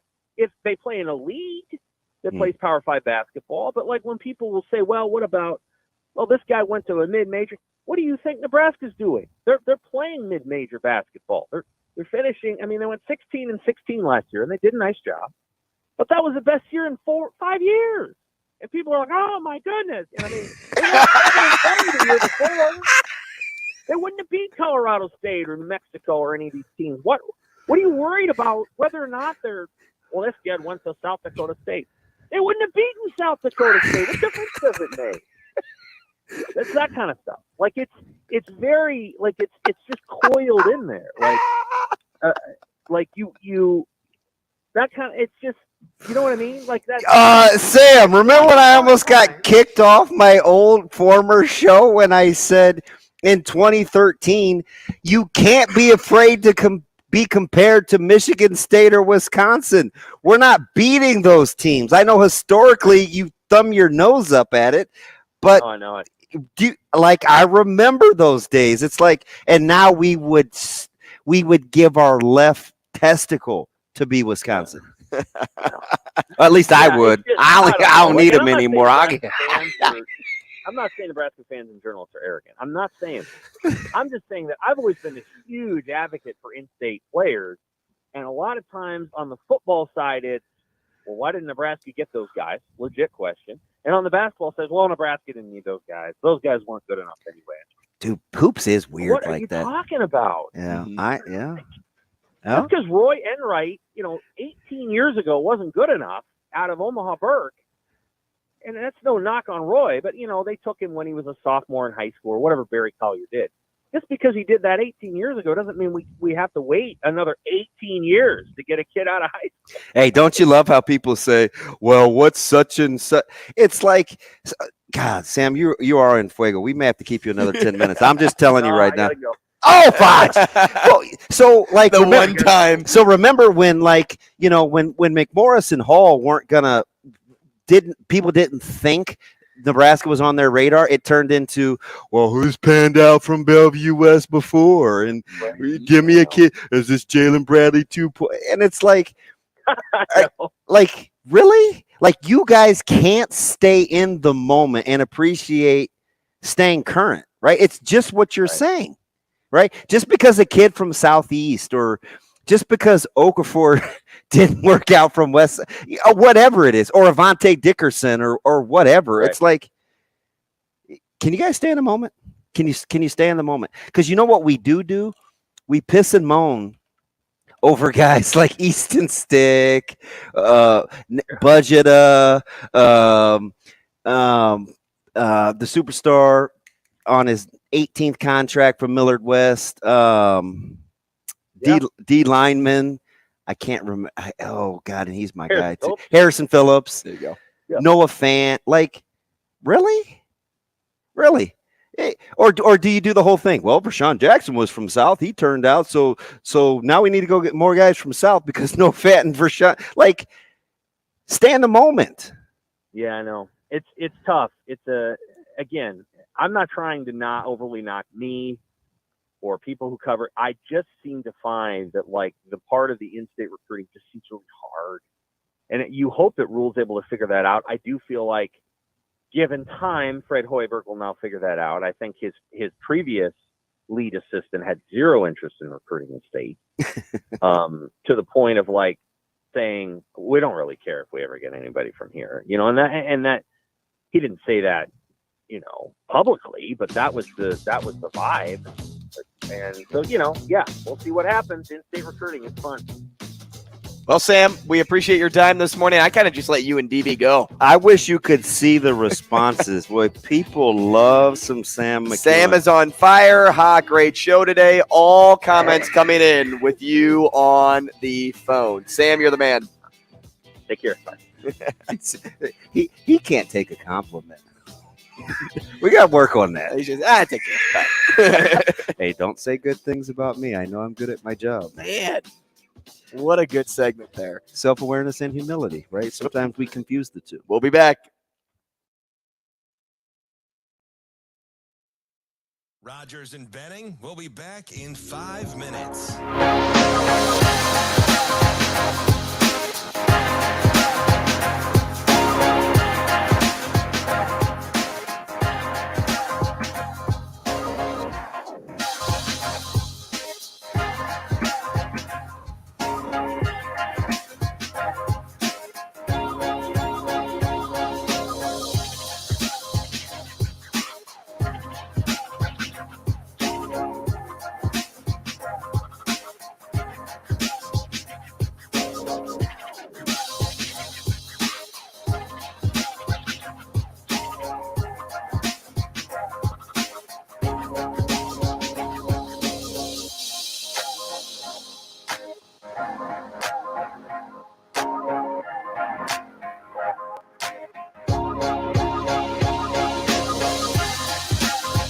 Rogers and Benning will be back in 4 minutes.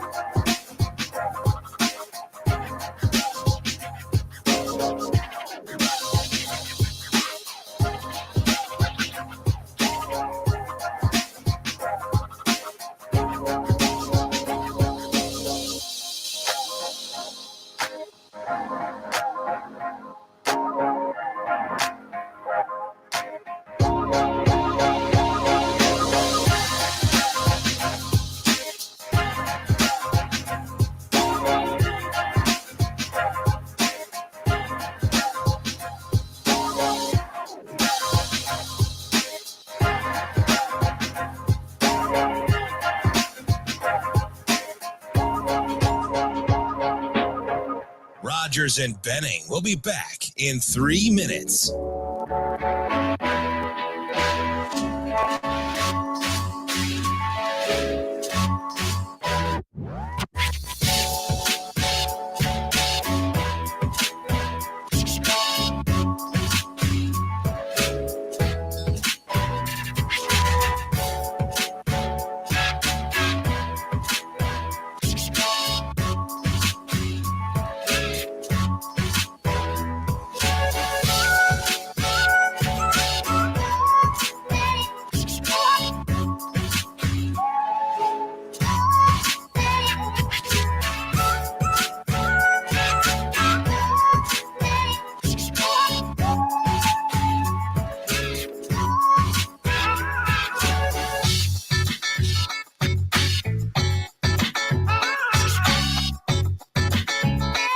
Rogers and Benning will be back in 2 minutes.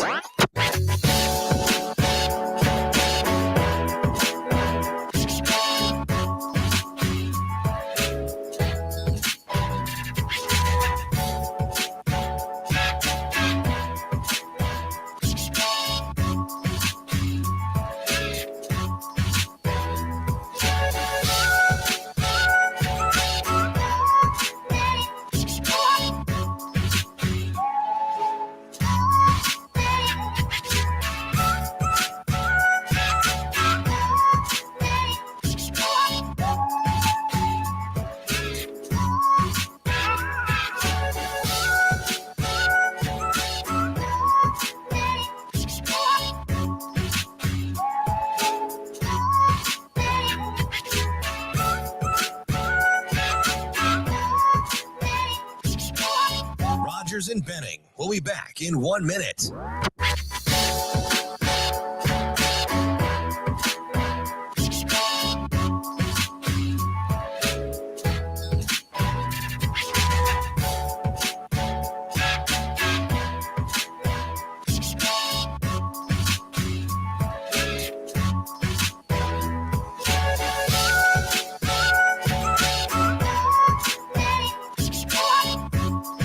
Rogers and Benning will be back in 30 seconds.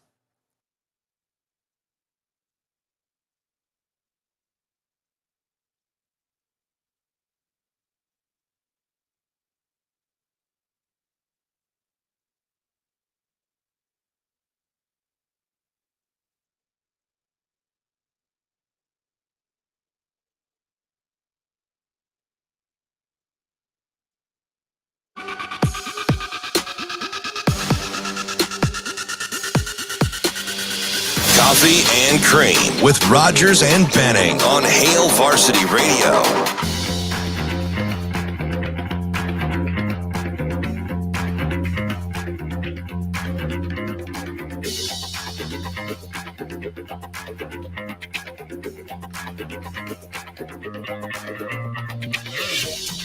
Coffee and Cream in the morning on Hail Varsity Radio, powered by Currency. Damon Benning, Andrew Rogers, live from the H&H Chevrolet stage at Hail Varsity Club. A fantastic, and I can't underestimate when I say fantastic, segment from Sam McKewon. If you missed it, go back and listen to the podcast when you can, because Sam had a vendetta against somebody today. No, and, he let it go. So here's the thing. I believe this. This is okay. Spot on. Okay. Yeah, thanks, Sam. This is an example of what I'm talking about. Self-awareness can sometimes be perceived as lack of humility. I'm just aware enough to think people with us are different because of the way that we interact with one another.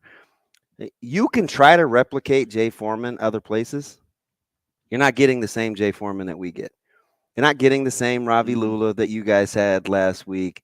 You're not getting the same. We can rotate guests all we want with anybody around the city. You're not getting the same thing. Everybody has different frames of references and conversational points, and it's why I say it.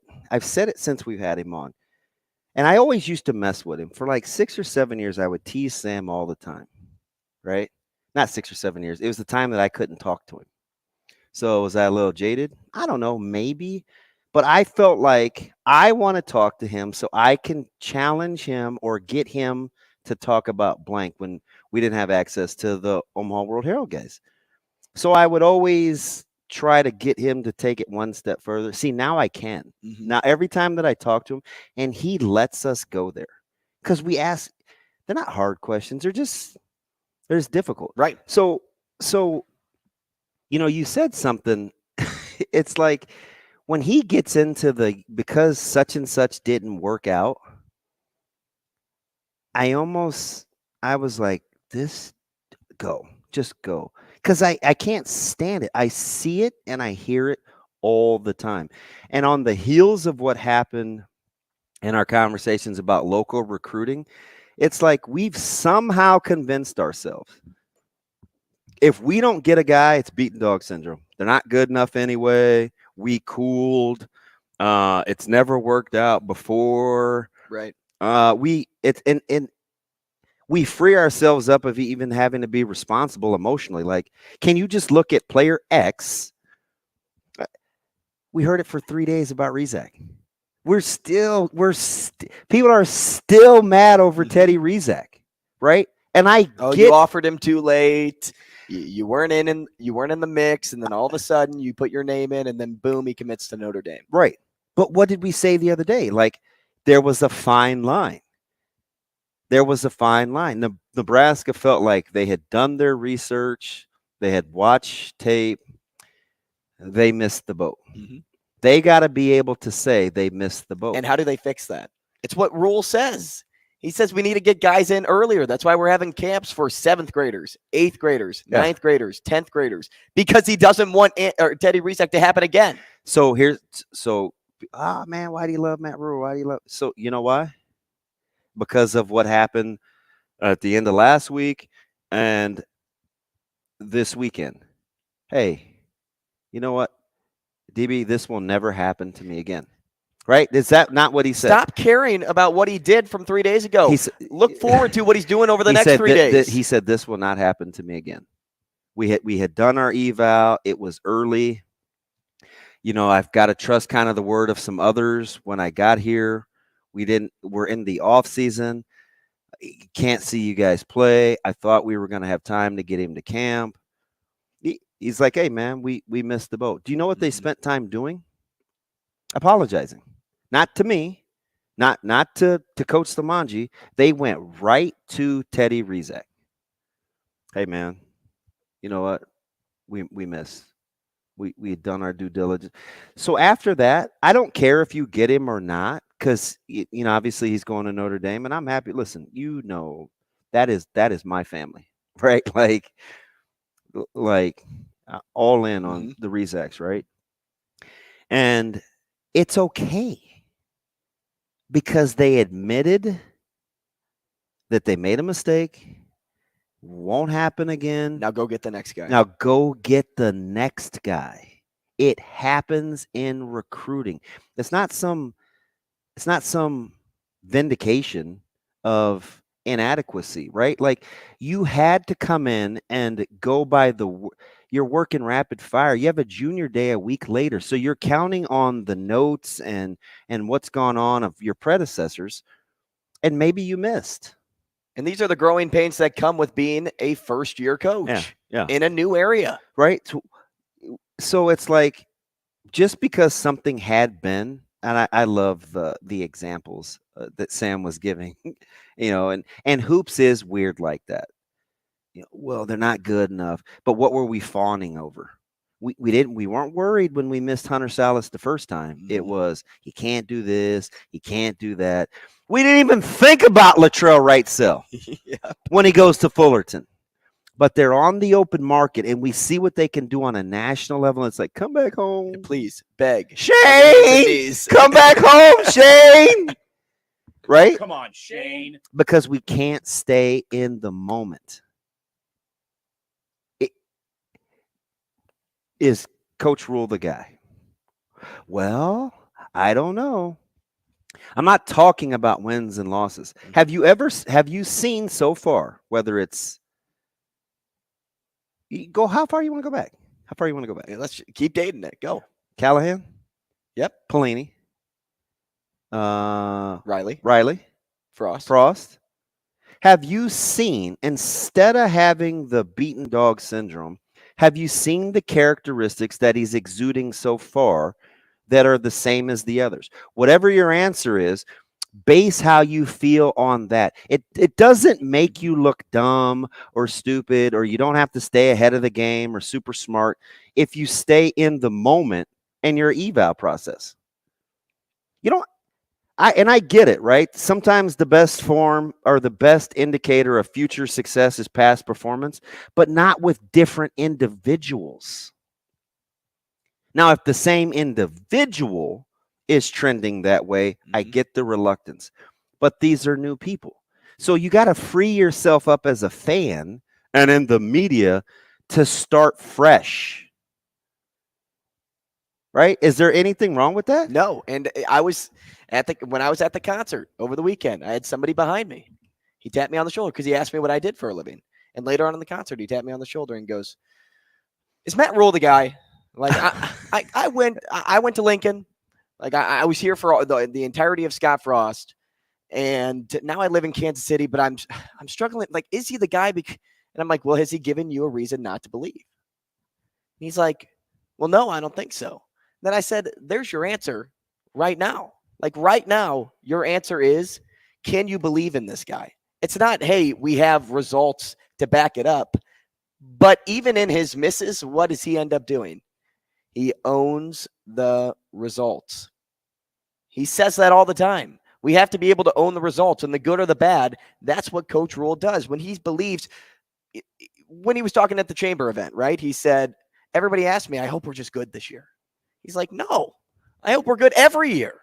Like, he's instilling that belief into you. And then it falls into sustainability. Like, okay, sustainable success requires a long-term vision or decision-making. That's the get 1% better every single day.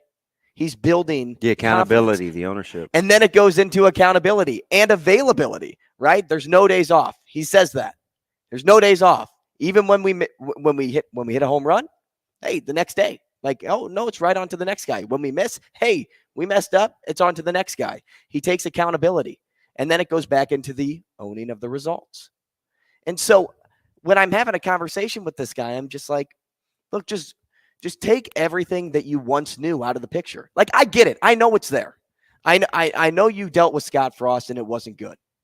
I know you dealt with Mike Riley before. I know you had your highs and lows with Bo Pelini. I know you had some highs and lows before that, especially around Callahan. But just because he's an NFL coach doesn't mean he's like the rest of the NFL coaches that have come to Lincoln. He's his own man. Is he the same as Bill Callahan? Does he talk the same? Does he act the same? Is he the same as Mike Riley? Does he talk the same? Does he act the same? Do they do everything in the same light? No. He's a different guy.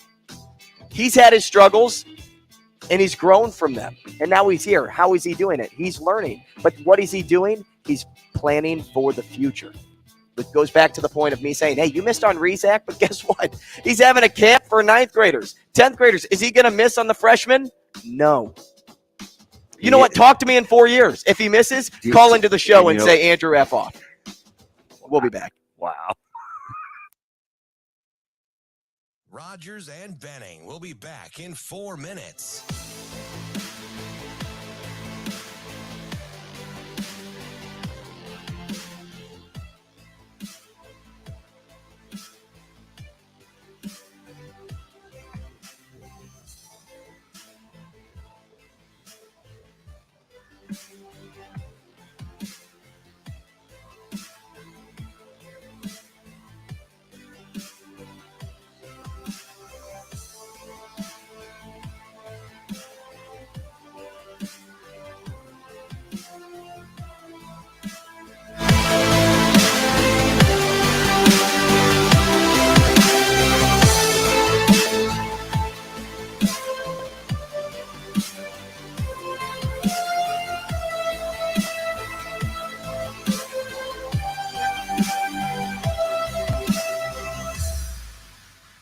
Rogers and Benning will be back in 3 minutes.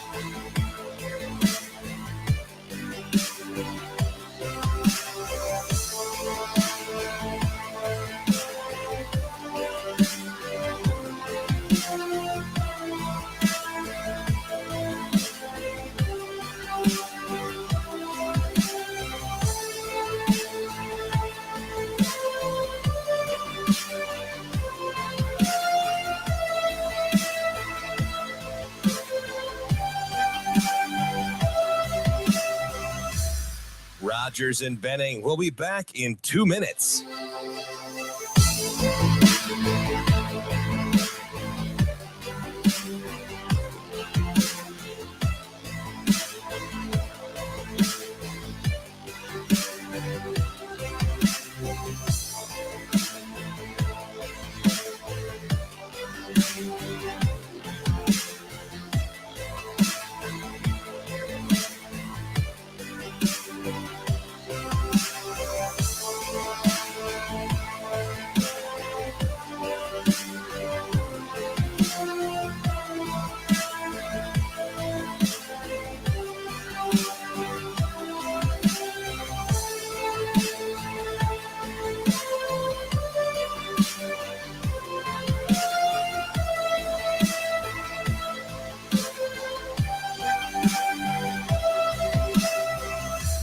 Rogers and Benning will be back in 1 minute.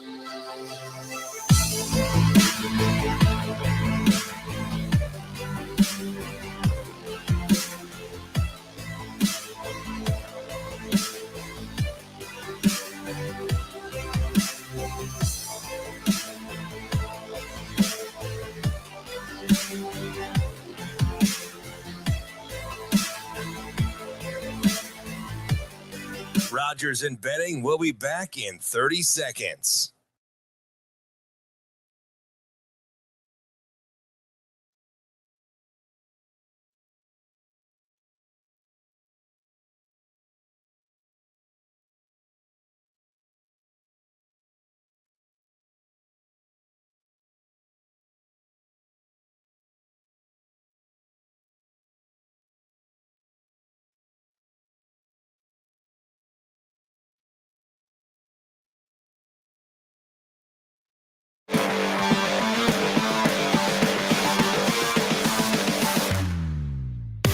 Coffee and Cream with Rogers and Benning on Hail Varsity Radio.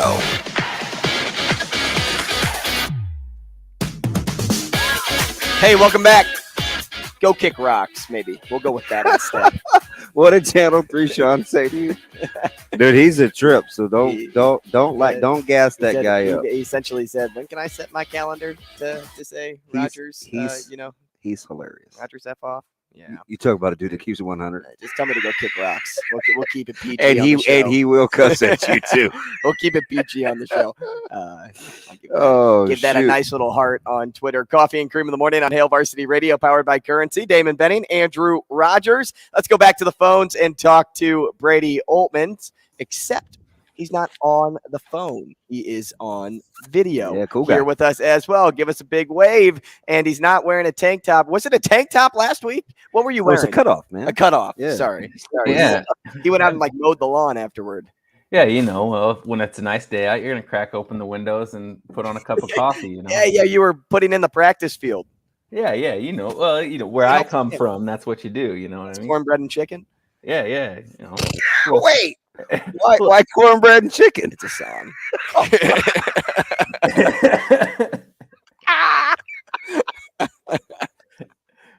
I'm done. Oh, man. Brady, I'm going home, man. Andrew's been on a roll for like 25 days. Well, actually about 10 days straight, man. It's over. I'm leaving. He's throwing the white flag. I tried to stay reserved as long as I could. Brady, good morning. Morning, fellas. Yeah, you got to let him take the dubs when he can, man. You let him take those. Hey, ask him what you want to ask him about recruiting. So, because we were talking about this during the break. Which part? Well, the back end of it, because I had mentioned the three names that I'd see come across Twitter, and well, two being Paul and McMorris, and you wanted to ask about the importance. Yeah, so BO, right? Because on the heels, obviously Teddy has drawn a lot of feedback, right? Kind of came and went in a hurry and flew under the radar. When you talk about level of importance for what Nebraska needs going forward for momentum, who are the recruits, in your opinion, that are at the top of the pecking order? Oh, well, I'll put this into two different categories because obviously a Dylan Raiola commit would do wonders. Local, in-state. Right, yeah. I mean, it's really interesting to me because immediately what Carter Nelson being the top in-state guy he's an incredible athlete, and that would be a huge get for the Nebraska coaching staff and a big get for the recruiting class. But I wonder if part of it is him being from Ainsworth and being, an 8-man athlete. He just doesn't garner the name that McMorris, Hall, Benning does in the metro area. It's just for whatever reason, that they just don't resonate the same. Although mostly the recruiting guys do, at least so far, have put Nelson first. Yeah. I guess mostly, in terms of, rallying the fan base, I guess. But if you talk to anybody who's, studying recruiting closely, they'll tell you Carter Nelson is, there's a reason why he's picking up offers from Georgia, Alabama, and he's going down south on some visits and things again this summer. So 2 officials already booked, right? Yeah. He's there. They've locked him in for early, I guess, the next couple of weeks. To my knowledge, he hasn't locked in the visit to Nebraska yet for late June, but he doesn't have one. There's nothing scheduled, so that weekend, that June 23rd priority weekend is still available. Is it Georgia, Notre Dame so far? Yeah. Yep. Because Notre Dame, they got in early with him. They flew into Ainsworth back in January. Marcus Freeman and their offensive coordinator, not the new one, not Tommy Reese, who offered him once he got down to Alabama, and their tight ends coach flew in down there. And I think that really Notre Dame might be the biggest competition for him. Their penchant for putting out tight ends in the NFL it's tough to compete with that. You know what I mean? But then when you look at Hall and McMorris, they're not only their abilities, but I think they're the teams that really like them stand out too. If you're going to give up a 4-star receiver or 3-star receiver, you don't want to do it to a Penn State. You don't want to do it to a conference foe. And then when you see it, when USC is getting fame too, and they're winning favor, they're coming into the conference. It's tough. So those are 3 names that stand out that are still uncommitted in state, and they kind of come at it from a couple different angles there. Rhule all in on accountability, keeping his players accountable, but how about keeping himself accountable too? We just got done talking about him missing on Teddy Rizak, but in the same light, saying that he wasn't going to let that happen again. And by doing so, it's by having camps where he can look at 9th, 10th graders early so a similar situation doesn't happen. What do you think about him kind of practicing what he preaches? Well, he is a big accountability guy, and he is one. For the past months after it was apparent, coming back from the Iowa game, or even slightly before, when we kind of knew that things were trending up towards Matt Rhule, you kind of do a little bit of research. You ask around, you ask people who have worked with him before, what's he like? What would Nebraska expect? And everybody I talked to, especially down in Texas, said that he's a guy who's he doesn't make broad sweeping proclamations. He doesn't make predictions, but everything he says is going to be manageable because he's going to do them. He does everything in his power to do what he says he's going to do. That's why he's not coming out saying we're going to win the Big Ten year one, because he really can't control that as much as he can control playing hard, working hard, and trying to win every single game. And I think it's something that he's kind of alluded to before, because they were playing from behind the 8 ball with the 23 class, trying to get that put together. To a certain extent, they are still doing that with the 24 class, just because it's this kind of a small commitment class from where they are now. They're out on the recruiting trail now, offering 24s and 25s and 26s to kind of build up that momentum going forward and to get connections built years ahead of time. I think camps certainly help that. I know he's a big advocate for camps. He also wants this to be a big coaches, a welcoming spot for coaches, and that they can all come into. But he also said that, hey, look, we're going to be respectful of people, but if we're going to put a competitive team on the field in the fall, and if some people think that are going to rethink their commitments and think Nebraska might be a place for them, they're not going to stop committing a kid just because they're committed. They're going to stop committing a kid because they signed on the dotted line. You know what I mean? So there's a twofold approach. They want to have the camps, they want to have open doors, but they're also they're not going to capitulate to people that they want to get in the program until they're already bound elsewhere. So when you're taking a look at or a listen to what this staff has kind of had to say, especially On the heels, let's go the last week of spring ball up until anything we've heard, whether it's been at the chamber or Russo or wherever Coach Rhule is taking the tour. Has the message changed, in your opinion, on who you think he's talking to when he's behind the mic? A little bit. I think he's son of a minister. He's always going to have that kind of every day, I'm going to reach out to the fan, or I'm going to put I can't remember it's probably a bad comparison, but I just always remember, you have the evangelical preachers on the TV early morning and says, and if you feel the need to put your hand on the screen right now, you go right ahead. And they're doing that kind of thing. He kind of has a little bit of that about, we're coming together, it's community. We're here together. We're building everybody up. And part of the spring practices, he wanted, like he says, especially with the offensive line, he wants to build confidence. These guys have been beaten down through a tough season the last couple of years. And then they had to hear it from Husker fans at certain points about, they just weren't up to snuff. They weren't playing well enough. They wanted to build up confidence with these guys, get them on the field and get them feeling, pumping out their shoulders, thinking like, we can do this. Because I think he's a big believer that you can't really achieve it if you don't believe that you can achieve it. You've got to know that you can do it before you do it. And I think that became part of the audience. And now with them trying to transfer ownership and responsibility of the program within the players themselves to kind of self-govern to a certain extent, I think now I'm not exactly sure if I can pinpoint who the audience is to now, but it certainly has kind of shifted since he took over back in November. We're talking to Brady Oltmans, Nebraska football and recruiting reporter for Hail Varsity, at Brady Oltmans on Twitter. Brady, as Rhule works to get to that 85 number, what do you think is more likely at this point? Promoting some more walk-ons to scholarships or adding another piece from the portal? Well, if they can solve gaps within the roster where they think they're going to be competitive, they want to do it internally. That's a big thing that Matt Rhule believes in, is you've seen the last couple of weeks, they've gotten numerous transfer walk-ons or people come in because they want to see that as a viable path into the program. Nebraska fans have a romanticism for the walk-on. Matt Rhule being a former walk-on himself, it's not lost on him, the importance of having a bountiful walk-on program. And I think that it does a lot for the team too. If they see guys on walk-on, not on scholarship, working hard, and then they see that, as a brass ring basically to grab a hold of and say, hey, I did it, a big achievement. It circles the wagons a lot, and it builds up a lot of team belief and confidence that, hey, they don't really need anybody else. They're all here together.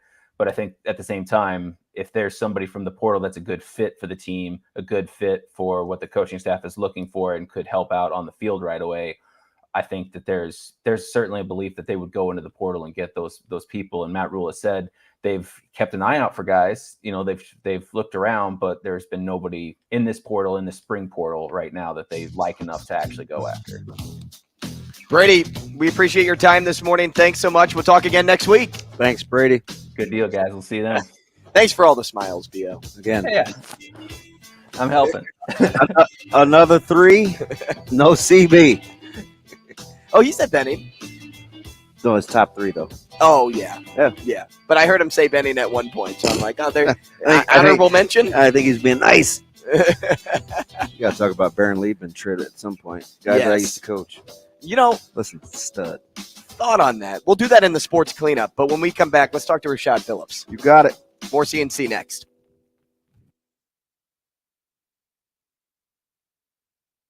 Rogers and Benning will be back in 4 minutes.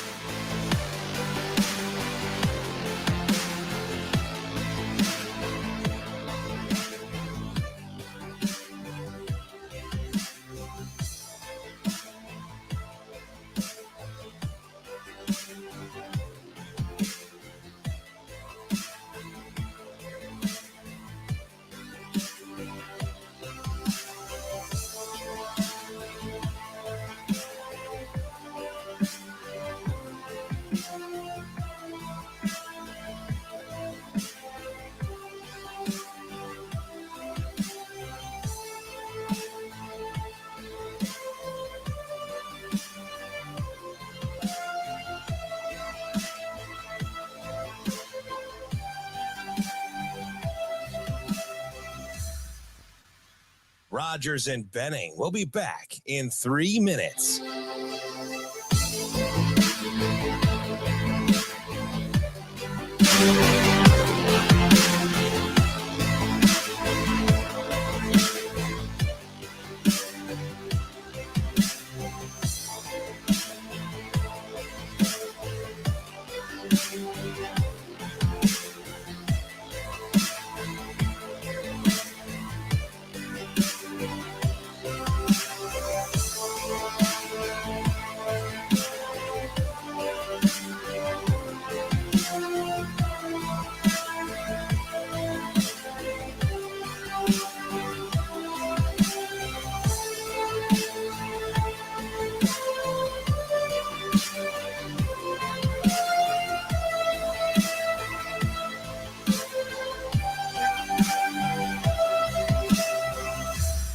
Rogers and Benning will be back in 2 minutes.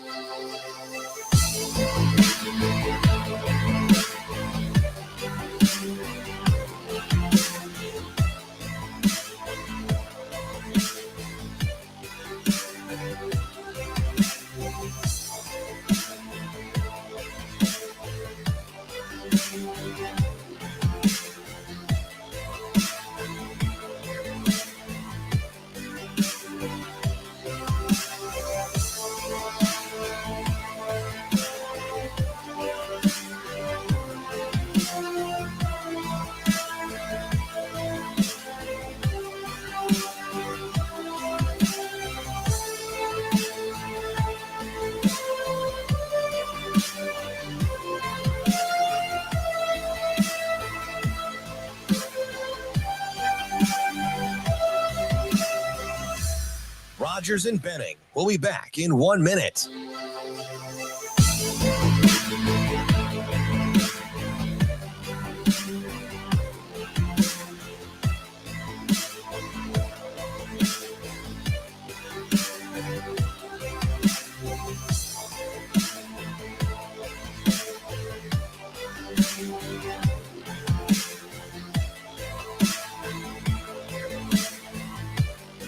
Rogers and Benning will be back in 30 seconds.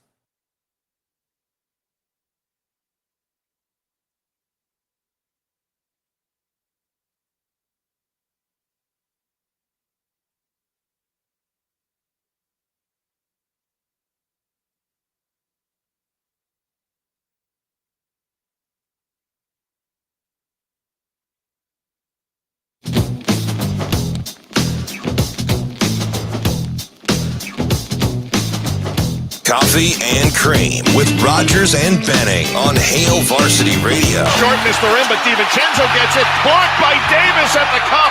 1 second to go in the half. Reeves the heat from half. It's good! A block from Davis. A three from Reeves from half court. And the halftime lead is 10 for the Lakers in Game 6. Al Horford puts in the hands of Tatum. Good idea. Tatum keeps it away from the ball hockey and Melton. He lines up MP. Fans rising to their feet. Here comes the double team. Bounce entry. Horford kick out. The open man is Jalen, and his three is right down the middle. Ooh. Involving other people. Double team comes. Make them pay. Top of the hour, already 9 o'clock here on Monday morning. It goes quick. In the morning on Hail Varsity Radio, powered by Currency. Understatement. Quick is an understatement on today's show, but we appreciate having you with us along for the ride and always getting involved. 888-638-4876. If you have, a point, a topic, anything that you want to say, we'll try to get to it on the show. Let's change gears and talk NBA, this time with Rashad Phillips at RP3 Natural on Twitter. Rashad, good morning. Good morning, fellas. Thanks for having me. Oh, I'm going to get you to wherever I am, Rashad. I'm going to try to make sure that we talk to you. Doesn't matter what I'm doing, what show we're doing. One of my guys that coined the best phrase ever, #talk soon. Mercy's finest, man. How you been? I'm fantastic, man. I can't complain. Been traveling and just being around the game, doing what I love. I can't complain about that. No, I'm gonna take advantage of your overall knowledge. I'm gonna get away from the playoffs just for a sec. Okay. All right. Let's talk coaching hires, whether it's Udoka, what's going to happen in Phoenix, the what have you done for me lately crowd, Budenholzer. I mean, how much do you think coaching actually has to do with players' productivity in terms of what we see? You've been around this a ton. My partner asked me last week after they're running guys off, and we kind of agreed maybe situationally or substitutions. We saw Doc kind of get at Missoula in like game 1 where you could say, that was coaching. But when you look at guys coming and going, how much do you feel is a direct correlation to what we see on the court? Man, that's such a loaded question. I can answer that so many ways. I think we need to use some baseball terms in basketball, because I think the word my favorite coaching, sport. I think the word coaching has too much power at the professional ranks. Okay.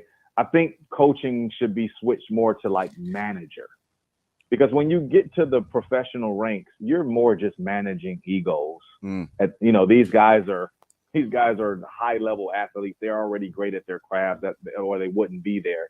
So you really come down to who is the best manager of egos. What person could really inject motivation into their teams? When you look at the great so-called coaches over the course of basketball, let's look at Popovich. Let's look at Phil Jackson and guys like that, Red Auerbach. These guys were more of injectors of motivation, injectors of confidence, managing of egos, and that's what allowed them to become great at their craft. So that's how I kind of look at it.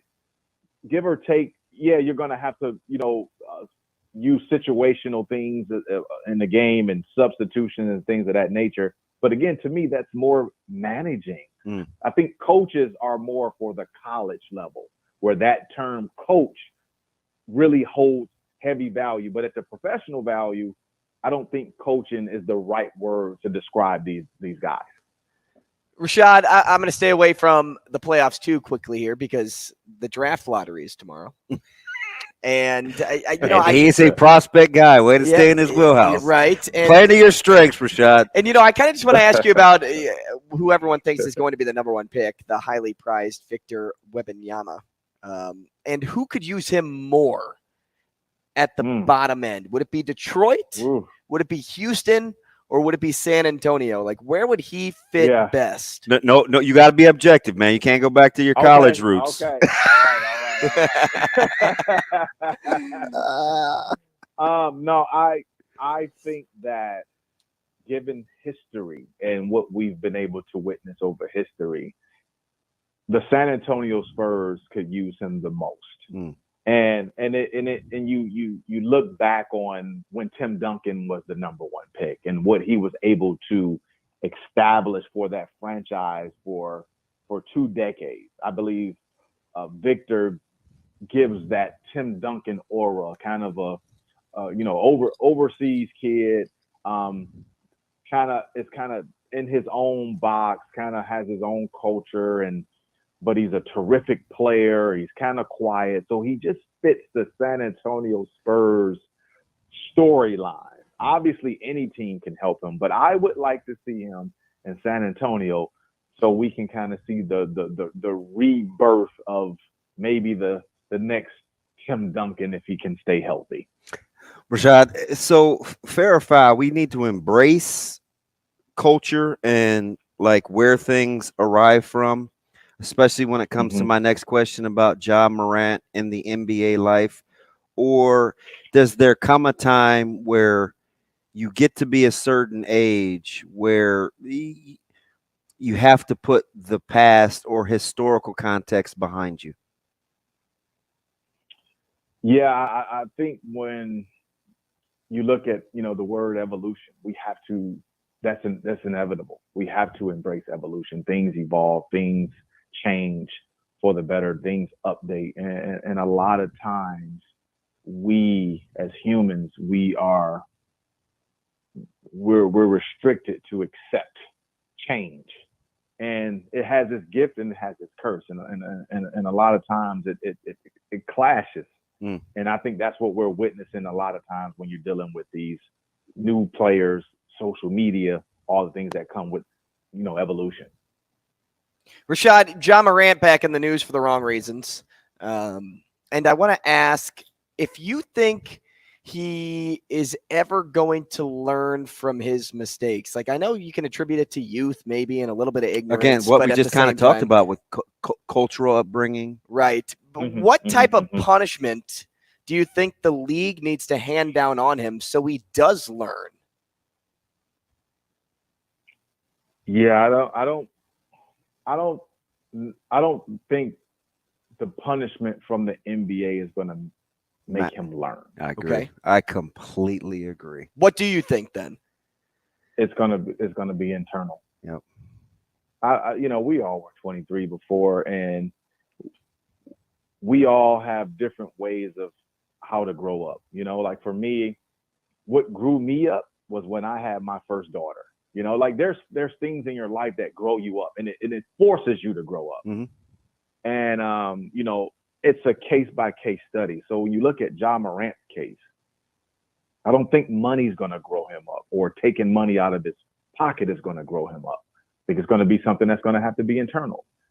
I don't think none of us have the answer for that specific, what's going to be the turning point for Ja. Is it going to be a suspension by the NBA? Is it going to be him losing endorsement? Or is it going to be Ja Morant just looking in the mirror at himself and reflecting on, how did I get here? And what do I have to do in order for myself to change my environment, to change my thought process, so I can continue to do something that I love to do? So it's really going to come from him. It's not going to come from the commissioner. It's not going to come from us in the media. It's not going to come from his close friends. It's going to come from within. So, Rashad, I want to stay along those lines, just because I think it's important, right? Because you get the eye roll and here we go again, and we get the terminology and the terms that come with the choices, but he's apparently making and kind of the lifestyle of some NBA superstars. At what point do we stop integrating the word friends or folks that care about him or things like that? Because we're kind of at this point where it's like, well, are you for me? Like, who's in this circle that's providing any sort of guidance, or, hey man, like, you can't do this? Yeah, it's I always tell kids this when they're getting to that stage, that the same people that want to stand next to you are the same people that will abandon you, in the blink of an eye. You have to understand that. And in this situation, everybody wants to be a part of what Ja Morant has built for himself. Everybody wants to be a piece of that. Everybody, if it's just a picture, if it's just a post. And I think that's a lot of times has got him in trouble, is the access of social media, the access of wanting to be validated by the wrong masses. And this is a situation of maybe not him, but the people around him wanting to validate themselves by being in his presence. And a lot of times you start to attract the energy that you put out. So Steph Curry doesn't attract that type of energy, right? Because he doesn't, that's not what he's putting out. Trae Young doesn't attract that type of energy because that's not what he put out. So you got to get to the point again, it's the self-reflection of what kind of energy am I putting out to the universe? Because whatever you put out to the universe, you're going to attract that type of energy back. And this is me speaking from experience. I've been on both sides. Yeah. So I've attracted certain people because I was putting out that energy, and then now I put out certain energy and I attract that type of, crowd as well. So it really comes back to that. We're talking to Rashad Phillips at RP3 Natural on Twitter. Let's let's transition and talk NBA playoffs now. And I want to ask about the West first, because you have the Lakers, a 7, taking on the unanimous 1. And with that comes, I would think, a little more clarity than most people probably would think, because the Lakers seem like a team that can shut down the Nuggets. They have the size to match up with Joker. They've been playing with a little bit of momentum. Now, they do have some games where you're just like, oh, gosh, this was hard to watch. But for the most part, the Lakers have been pretty solid. Do you think that this is a series that will go far, or is it, hey, Andrew, you're completely wrong, the Nuggets are just too good? No, I think once you get down to the final 4 teams, I think seeding is done. I think that it doesn't matter 7, 2, 1, 4, 5. I think now you're just it's the 4 best teams left. The Lakers have proven to be a team that can win on the road, and obviously being undefeated at home. I think it goes 7 games. I think it's going to be a fantastic heavyweight round slugfest. And you know what LeBron has been able to do in regards to his leadership. It's not just his scoring, but his presence and being able to manage the game. He's turned into more of a game manager and allowing his young guys to kind of keep him afloat. And then he picks his spots when he wants to be dominant. I think that's why this will probably go 7. And the Denver Nuggets is a terrific unit. Obviously, Jokic is the guy that everybody looks at, but when you look at top to bottom, from the staff to Jokic all the way down, and how they play the game and how they play off each other, they have the best synergy of all the teams that are left, and that is going to be extremely important going into these games. So how about versatility? I mean, right on the heels of some fantastic work that you've done. It's it's basketball positional metric, where you get in depth, right? It's been all over social media about what you call people when you're playing and the evolution of the game. Look no further than the 4 that are left outside of Jokic, who some would call him a little more of a traditional role, but he's not. Anthony Davis, not traditional. Robert Williams even can switch 1 through 5. We saw him out on the perimeter contesting jump shots with ball screens. They took advantage, or you saw Jokic take advantage before he tapped out Ayton, a guy that was a little more positional. Yeah. And we know about the Heat. They can switch 1 through 5. The matchups are different. They get you a multitude of ways. How much do you feel validated watching these last 4 teams on the heels of the basketball position metric? It's fitting. It's fitting. I'm just sitting back smiling because it's just proven my ideology, right? I just sit back and watch and allow the story. It's literally, the story is writing itself. You know, I sat back for a couple of years and just really watched how the game was going and how it was transitioning, and just really paying attention to the evolution of it all. And I just documented it and put it in book form. And that was all playing out in real time. I mean, like, some of the stories that I've written in my book is playing out in real time. And it's really fun to watch. I'm excited just to continue to see where the game is going to go. And it's so exciting for the fans, the consumers.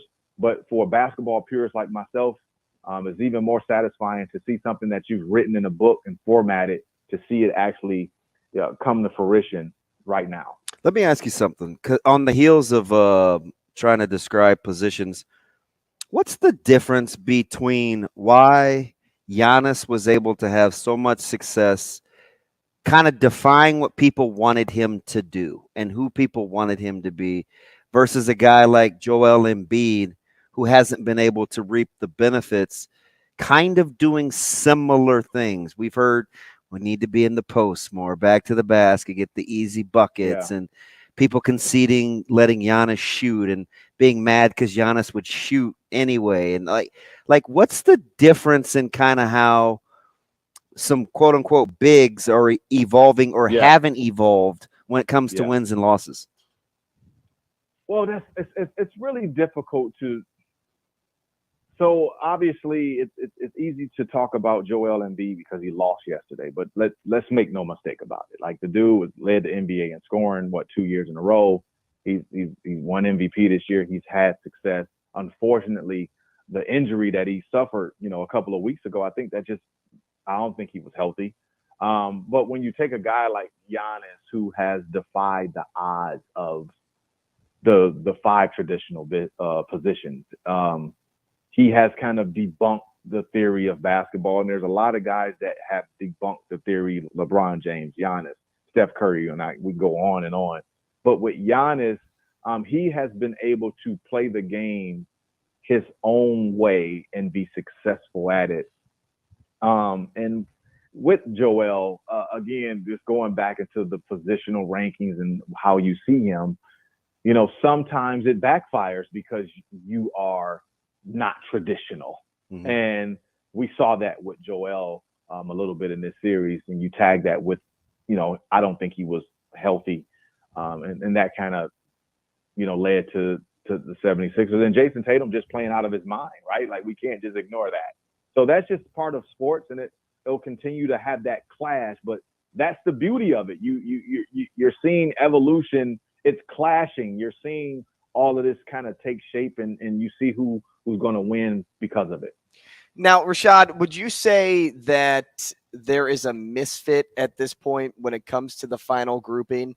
Like, would you say the Lakers could be a misfit in the West, or the Heat could be a misfit in the East? Because we talk a lot about, do they have enough talent around their star player in order to be successful? Right. Yeah. So are there like misfits at this point, or are we literally seeing the best teams?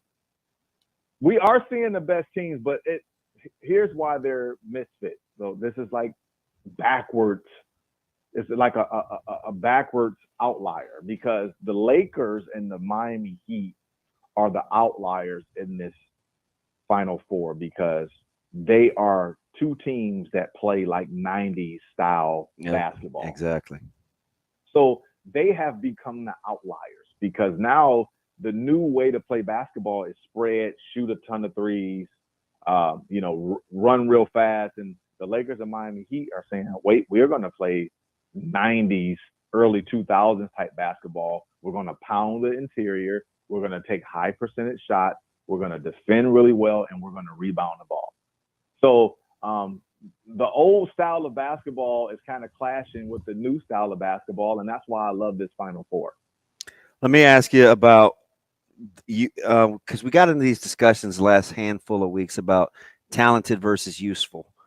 And Jason Tatum almost found himself in the really, really talented, but hasn't produced a lot of usefulness. Why is why do you get the Donovan Mitchells, the Luka Doncic, the Trae Youngs to some degree? And hey, listen, and maybe that move, you're the only one that is, well, you were the first one to be talking about the Heat or the Hawks having the ability to make a move for a Jaylen Brown when people were thinking about breaking up the Celtics. Why is basketball so apparent when it comes to, well, you produce a lot of stats, but we're not getting a lot of results? Like, it's a confounding sport. Yeah. Well, I think it comes down to the individual. When you take, let's use Luka Doncic, because people like associating me with him, right? So yeah. So apparently you don't like ISO ball, Rashad. So let's use him. I think Luka is a fantastic talent. But a lot of times, the way the NBA is played today, you have to make the individual choice. Do I want to win? Do I want to win as a team, or do I want to look like a hero with stats? And this is I think every superstar has to kind of teeter that line. Like, do I want to be the hero and have all the points and all the accolades and lose, or do I want to dump down some of my individual things to get a win? And I think there's a clash there. You look at players who struggle with that. I think Luka struggles with should I just be the hero and lose, or should I just dump down being the hero and win? So when you look at the stat lines of 52 points and 15 rebounds and 13 assists, but Dallas lose in overtime by 2, we validate that, though. We validate that individual performance. And you look at Donovan Mitchell, we'll validate the 71 points. We'll validate that. Or with Trey will have 52 points and 14 assists, and the Hawks lose by 3 points, but we'll still validate that individual. So I think there's a clash there, and once players decide how they want to win the game, is when they get to the next level, and that's why guys like LeBron and those guys, and they win because sometimes they sacrifice their own individuality in order for them to win. Maybe this answer is easy because the Sacramento Kings just did what they did, but who stands the best chance of being validated as a coach that's been let go from a couple of different places? Mike Brown, Budenholzer, or now Nick Nurse? Yeah, I think Nick Nurse is going to come back and show people, how good of a coach he is. Mm-hmm. There's some good teams out there that could use him. And I really like him as a coach. I think he does a terrific job of managing his players and situational things. But I think it's going to be Nick Nurse. Rashad, if he goes to the Bucks, oh boy, man, no. Right? Wow, Rashad, we appreciate your time, man. Thanks so much, and #talk soon. Talk soon. Appreciate you guys. Thanks, Rashad. Man, I wanted to ask one more thing, but we couldn't squeeze it in. You know what I wanted to ask? People get mad about a hard I wanted to ask, hey, we have some guys in town that are looking at the NBA. At what point in a round where you get drafted do you come back to college with NIL being a thing now? Good stuff. You'll have. Darn it! You'll have 2 guys like that. Sports Cleanup up next. Rogers and Benning will be back in 5 minutes.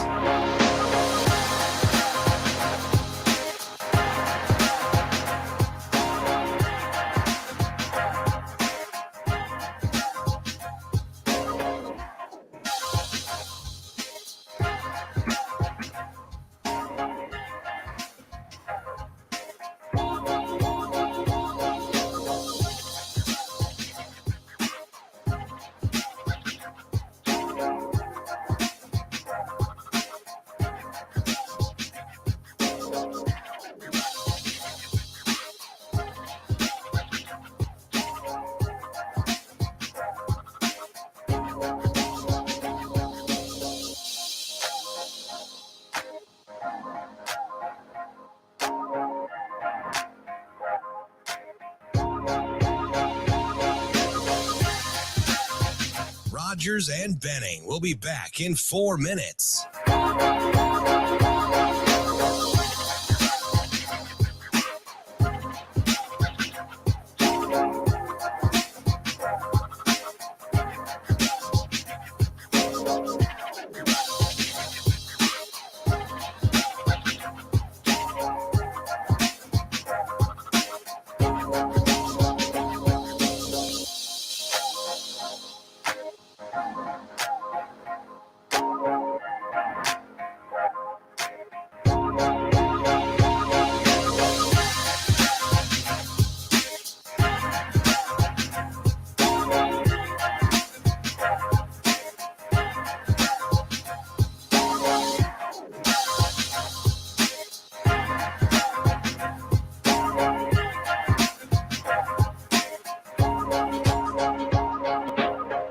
Rogers and Benning will be back in 3 minutes.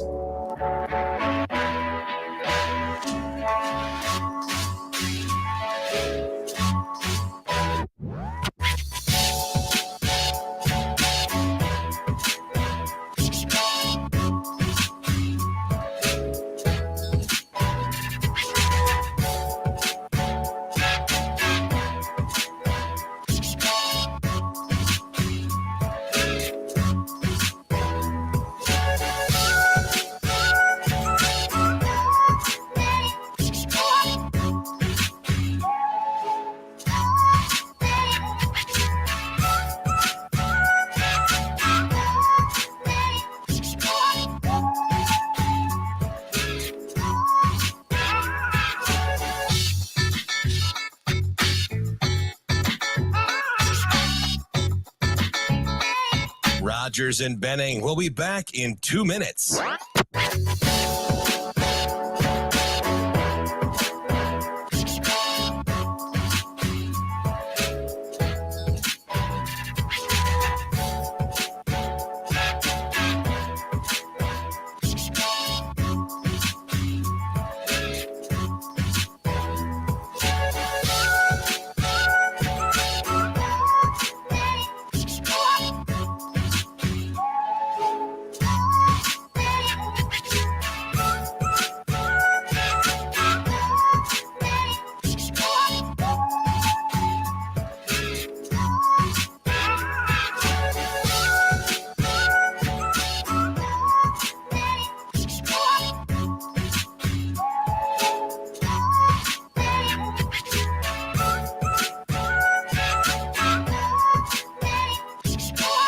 Rogers and Benning will be back in 1 minute.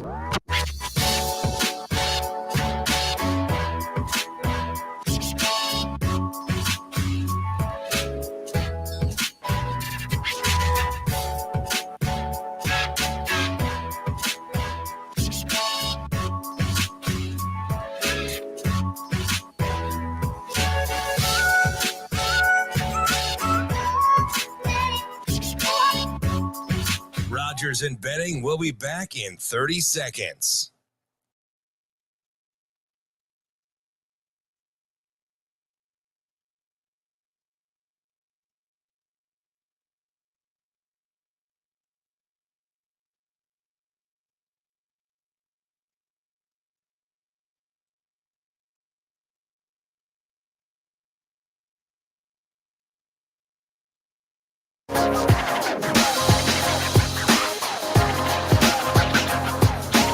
Coffee and Cream with Rogers and Benning on Hail Varsity Radio. Things you wanted us to get to from the weekend, but we didn't. Cleanup on aisle 6. It's the Coffee and Cream Sports Cleanup on Hail Varsity Radio. We clean things up on a Monday. I am drinking my coffee courtesy of the Beanery. I went there twice over the weekend. Are you hooked? Oh, my goodness. I just always go back. Why? Because it's so great. So I notice a lot of people eat there. Dude, have you ever gotten the food? Dude. Have you ever gotten the food? No, just a smoothie. Next time you go, you have to try I think it's there better be bacon, meat. egg, it's a sausage, egg, and cheese croissant. I don't know if I'd eat a croissant. Dude, this thing, when I was biting into it, I felt like my mouth was going to turn into the Sahara Desert. It was so hot. But man, did it taste good. Okay. Yeah, noted. so pair that with whatever your smoothie, which actually would be a good balance. Dude, the apple, cold and hot. The apple. Are you guys going? Fire. I'm not a smoothie guy. Isn't that weird? Don't like smoothies. I Texture. don't even know if we can be friends. Texture thing, like I don't like my fruit all mashed up. Like, So I don't like yogurt with the fruit in it. I want the yogurt without the fruit. I don't like yogurt at all. I don't like cottage cheese. Not a cottage cheese guy either. I don't like fermented dairy. Fair point. And I know cheese ages, but it's just different. By the way, did you see the hockey thing that Adam sent us? No, but read it off. I'm tweeting it. I'm tweeting it to you right now for the here we playoff go. percentages because it's what we talked about on Friday. Why was I worried about the Edmonton Oilers? Because they were playing the Knights. Because the Vegas Knights are winners. They do win. They're just They just win- don't have a team that's like gets you excited. Guess what though? And that doesn't matter, right? Along the lines of this, it's what we've been talking about the last 3 or 4 weeks with recruiting, right? And measurables and non-measurables and what we like, what we don't like. And I always use, I use the recruitment of Danny Kalin and Anthony Rizak, right? Like, I mean, both guys went at a high clip, so this is a little skewed, but head to head, and Kalen's only had one shot at it. And Coach Huffman did tell me the other day that he's excited to play us this year. So I'm like, oh shoot, like he must think they're going to be pretty good. or he just knows that you guys are going to be good, and it's good competition. And he's competitive, right? He's like super competitive. But like, one guy has multiple offers, and he looks really good throwing it, and he's a super player. And good kid. He works his tail off for all intents and purposes. But there's just something about Anthony where I'm like, I can't believe I just called him Anthony A-Train, where I'm just like, you know what? Maybe not head to head as much as if I just had to do something, I know that guy's going to figure it out, whether he has to throw for 230 or run for 150. There's just something that I'm leery of over time when people are used to winning, right? Mike Brown, winner. Like the difference between, well, there's lots, right? T. Fraze was a winner. Like they're just some people you run into where like if it comes down to it, they're just used to winning. Right. They may not be as talented. You still have to have a certain baseline. Right. So I'm not just saying, oh, hey, man, because I want to win more than you. Like, you still have to have a certain baseline of talent. Right. But how many Seattle Krakens, Vegas Knights do we have to look at before we say, hey, you know what? And some people just lose. Right. Kyrie Irving, Donovan Mitchell, Luka Doncic, Edmonton Oilers, the Toronto Maple Leafs. Some people just lose. Right. The San Diego Padres. Some people just lose. Right? Yeah, at some point, we got to twist our minds out of the, hey, they have really good players, to the, hey, you don't need really good players to win. How did the Cavs get dusted like that against the Knicks? Was there anything that you saw about the Knicks versus the Heat, and you're like, oh, man, that's a good team? No, it was more the, I wonder how long the Knicks can compete in this series. Some people are just winners. Well, that's the Heat. The Heat, they just win. Yeah, Spoelstra, he's a winner, right? He's so. Let me ask you this, because I think it's kind of, I think it's interesting when you're like looking at, is there a length of time something happens where you're like, do you look at Ryan Day? Because the verdict's still out, because people don't think he wins enough. I would fall more into that camp. Oh, so you're okay. So is Day a winner? He wins a lot. I think Ohio State wins. So in hindsight, yes, but Ohio State is like supposed to win with the talent that they have. So I don't know if Ryan Day's a winner. Do you remember when Kirby Smart almost got that label? So the first 4 years, I think, under Coach Smart, I'm not sure people thought Kirby Smart was a winner. But at Georgia. Sure. But was his quarterback a winner? Also a good point. Do you know what I mean? Yeah. So, like, is there like a stat? So, I would say more the Ohio State teams than the players themselves. Is Austin Matthews just not a winner? I'm pretty sure he's won a fair amount. He's won a lot, but I think he's more individualistic than he is more like team oriented. And I'm not saying he can't play on a team and be successful. It's just more the he scores a lot. He gets a lot of points every season. But when Illinois doing us a favor as we're watching this replay. I know, when the cookie crumbles. Is Austin Matthews a winner? I mean, how many stats does McDavid have to put up before they need to win? They need a goalie too. Yeah. Goaltending is bad. Well, you're up 2-1. Did you see that onslaught coming? By the Knights? Yeah. No, I would say I was still because they get up 1-0 and then bang, bang. Right. Edmonton comes right back. And you're at the house. Right. Were they up 2-1? Yes. I thought it was Knights up 2-1. No, Oilers were up 2-1. Oilers? Yeah. And Vegas goes 4 unanswered. Yeah. It's sometimes that question's really hard to answer. So do you know who the latest case study was? And then he goes someplace else and he wins. People just didn't think Adrian Martinez was a winner because they didn't win a ton in high school. And he sat out because he was hurt, and then didn't win. And I would say, I'm like, you know what? He's just not used to winning enough. Right. And a lot of that is, it falls back into muscle memory. How much did he play, though, before he got hurt? AM? Yeah. Well, I felt like he was pretty heavy-handed in K-State's wins, even though he wasn't putting up like prolific numbers, early on. But he was making winning plays. What was the game? Was it Oklahoma? Who was it where he had like 4 rushing touchdowns, and Nebraska fans were like lamenting? Oh, he couldn't do that. You know what I mean? Was it Oklahoma? I was gonna ask Shane, but Shane is not paying attention. Oh, I'm paying attention. Shane also thinks Yanni is a. Do you guys take? Are you guys taking player. the Stars or the Kraken? And is it going to be a good game tonight, or is it going to be like the Boston game? It was Oklahoma. Nice work. Am I taking the Stars or the Kraken? Yeah, I'll be rooting for the Kraken, but I'll take the Stars. Taking the Stars. And is it going to be a good game? Oh, it'll be a really good game.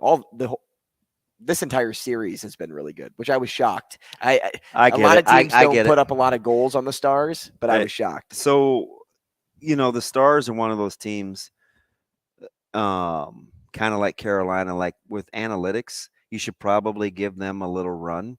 Because do you know who wasn't good with analytics but won a ton of hockey?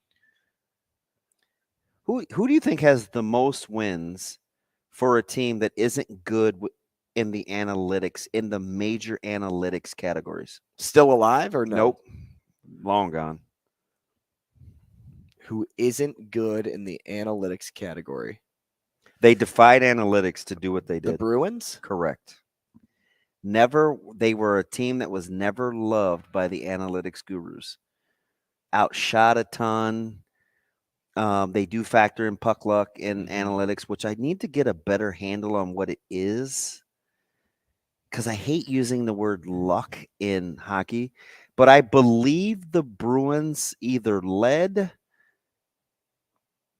or were in top 5 in 1-goal games or comebacks in the third period. And they may have been tops in the league in both. And eventually Lady Luck ran out on them. I'll tell you what, they have their work cut out for them this offseason. Yeah.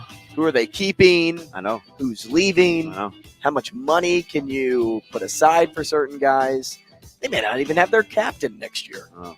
Do we have to do sports cleanup next, Shane? No, we're talking to Rachel Weber. Oh, that's right. We can't Omaha softball. We can't clean up. I do like this, though. Go Omaha softball. Stick around if you want to listen to a conference champion. She's next. Rogers and Benning will be back in 4 minutes.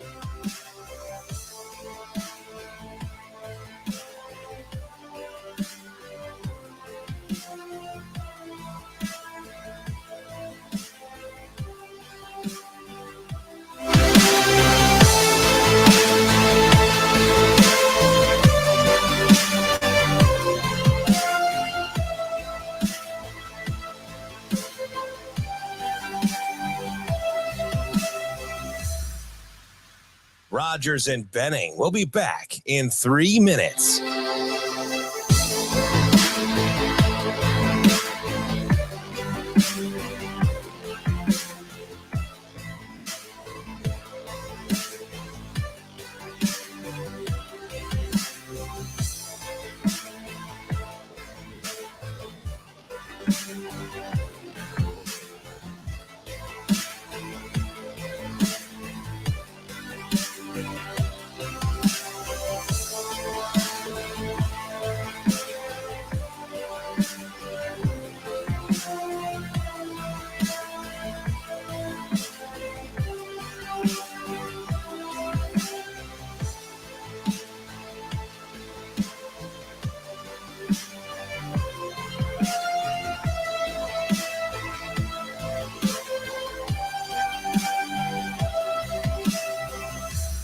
Rogers and Benning will be back in 2 minutes.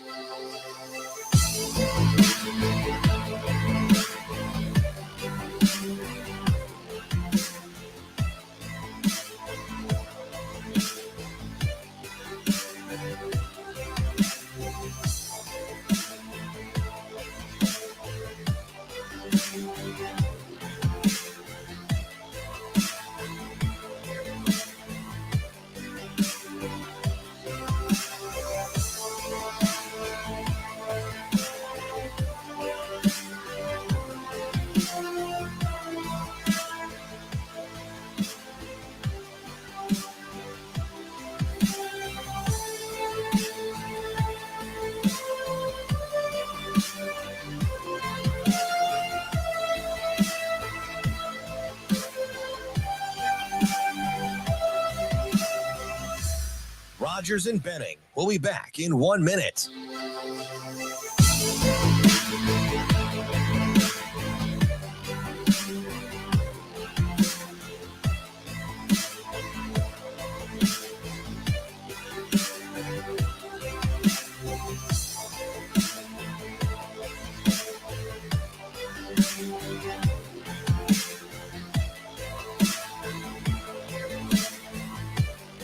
Rogers and Benning will be back in 30 seconds.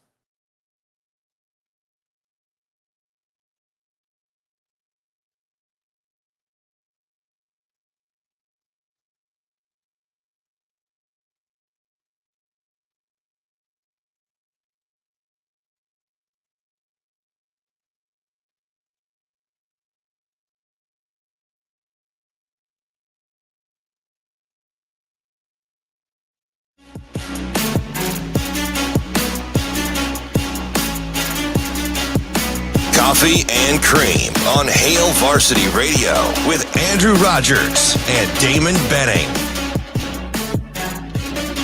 Hey, if you feel dinged up after the show today, take your car over to Dingman's because I'm sure that you damaged more than just yourself on the inside. But if you are damaged on the inside, maybe call Dyer Law, because Dyer Law can treat all of your needs for personal injury. Or if you don't want to do either of those two things, maybe just go to the fridge and grab a Zipline beer now because you need to wash your worries away. So that's what Monday's been about today. But I'll tell you what, somebody that is in the height of celebrating right now is our next guest, Rachel Weber. She plays the outfield for Omaha softball, and Omaha just clinched their first ever conference championship, also their first ever NCAA tournament appearance. Let's welcome her in now at Rachel_Weber62 on Twitter. Rachel, good morning. Good morning. Congratulations. Thank you. Congratulations indeed.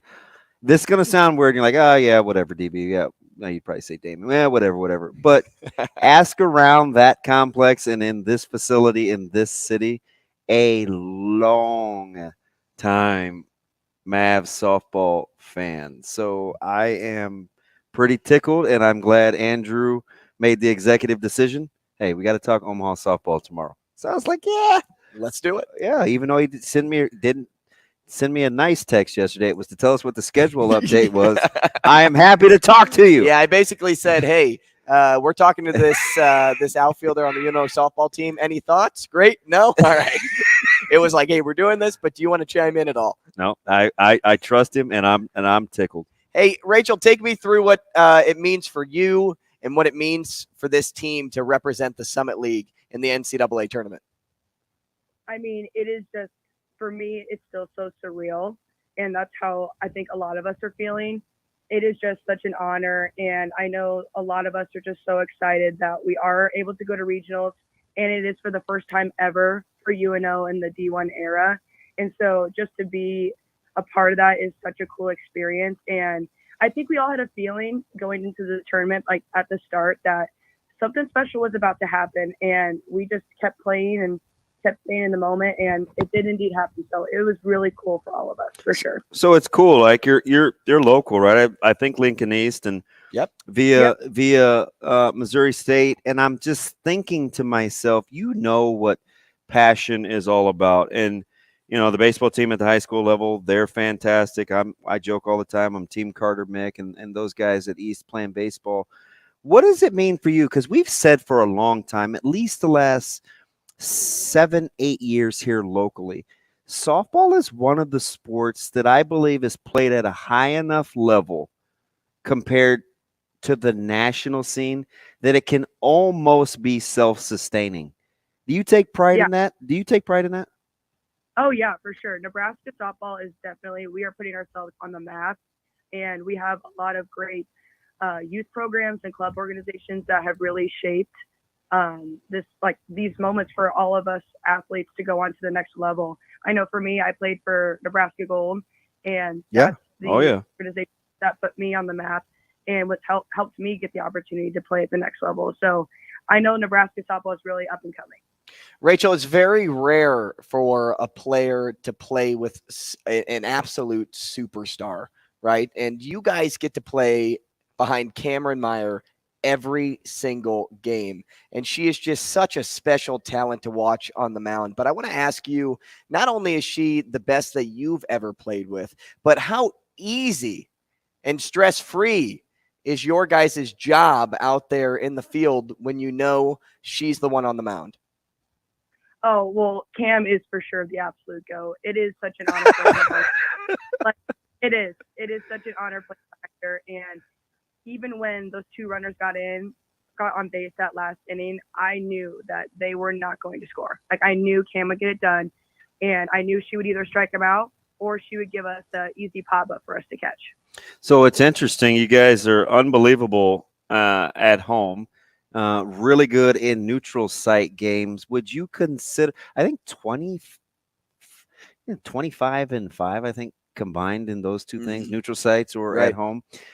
Would you consider this neutral site? Do you care where you played? You guys don't mind either one of those two scenarios?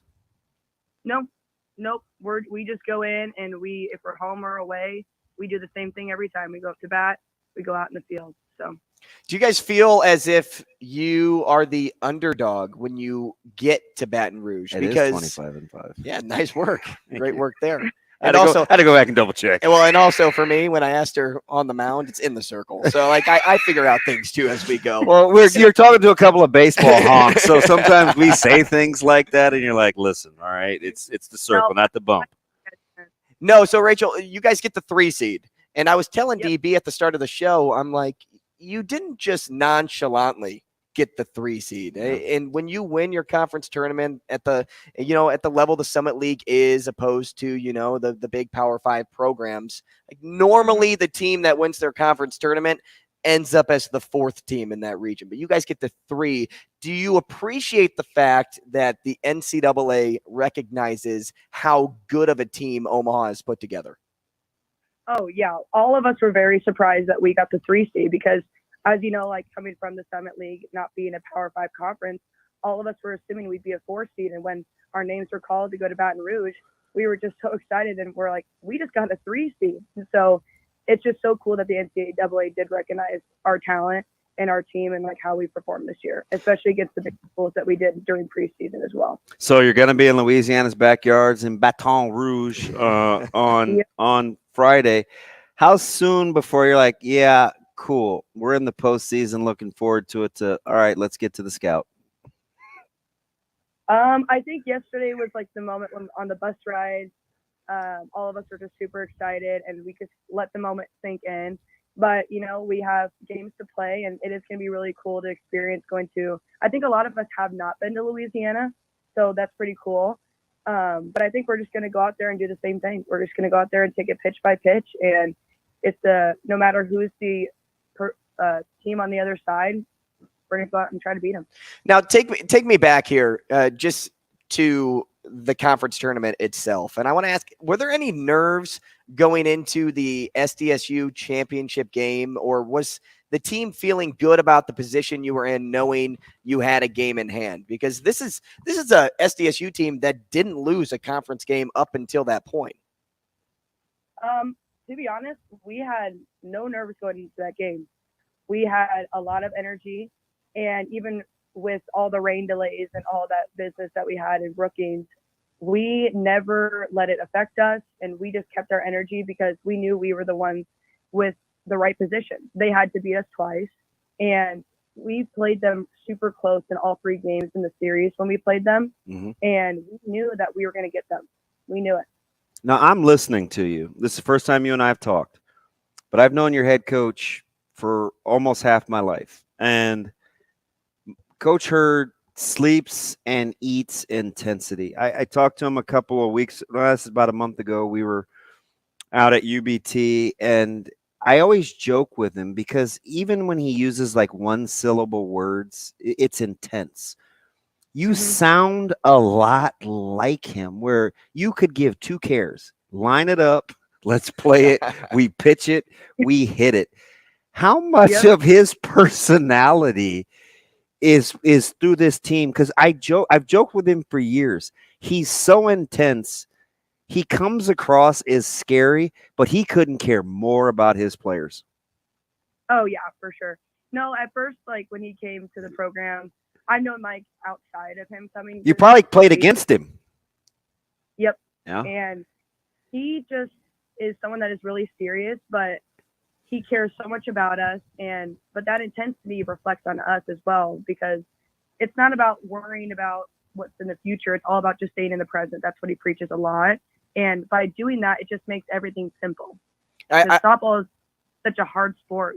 You got to make it simple. I like that mindset, because I wanted to follow up with a question like this, because you are a veteran on this team. Like, you know what it takes. You've been in multiple stops, and now like nothing really phases you. You kind of can expect the unexpected. But for those that are, younger on the team, I mean, even Maggie O'Brien, who started right away for this team at shortstop, a commanding position on the field. And, she's a gamer, so it may not just be her, but even other young ones on the team.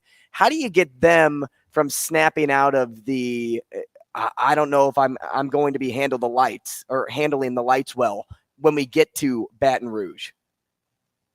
See, I think for us as veterans, what we've tried to do all year long, since we've had like a lot of newcomers come in, we've just tried to help them, get in with the culture of our team of keeping everything simple, being intense, being intentional about everything we do. And just with those little steps that we've taken all year long in preparing for this exact moment, I don't think there should be anything that we need to change for Baton Rouge. All right, I'm going to get you out of here in this, because I coach in the Metro. I know what rivalries are like. It just so happens your partner in crime, Lindsay, she's right down the road, right? Literally right down the road from Pius. You're at East over there on 70th and A. And now you two are in cahoots, just wrecking shop at the top of this lineup.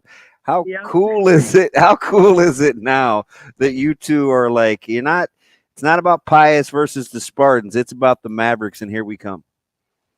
It's awesome. It's really cool to have like other Lincoln kids on the team, just to like know what it was like to grow up in Lincoln, and just to be teammates with Lindsay is pretty awesome, because he's a gamer as well. So. Gamer, you're such a Hurrdat disciple. It's not even funny. Rachel, great to talk with you again. As always, good luck for you and the team as you begin regional play on Friday. All right, thank you so much for having me. Hey, best wishes. I don't believe in luck. Thank you. It's Rachel Weber, UNO softball outfielder. I mean, this is a team that has a lot of promise. I'm telling you. Remember Sauter and I joke about Mike Hurd? Mm-hmm. Dude's intense about gardening. More coffee and cream tomorrow.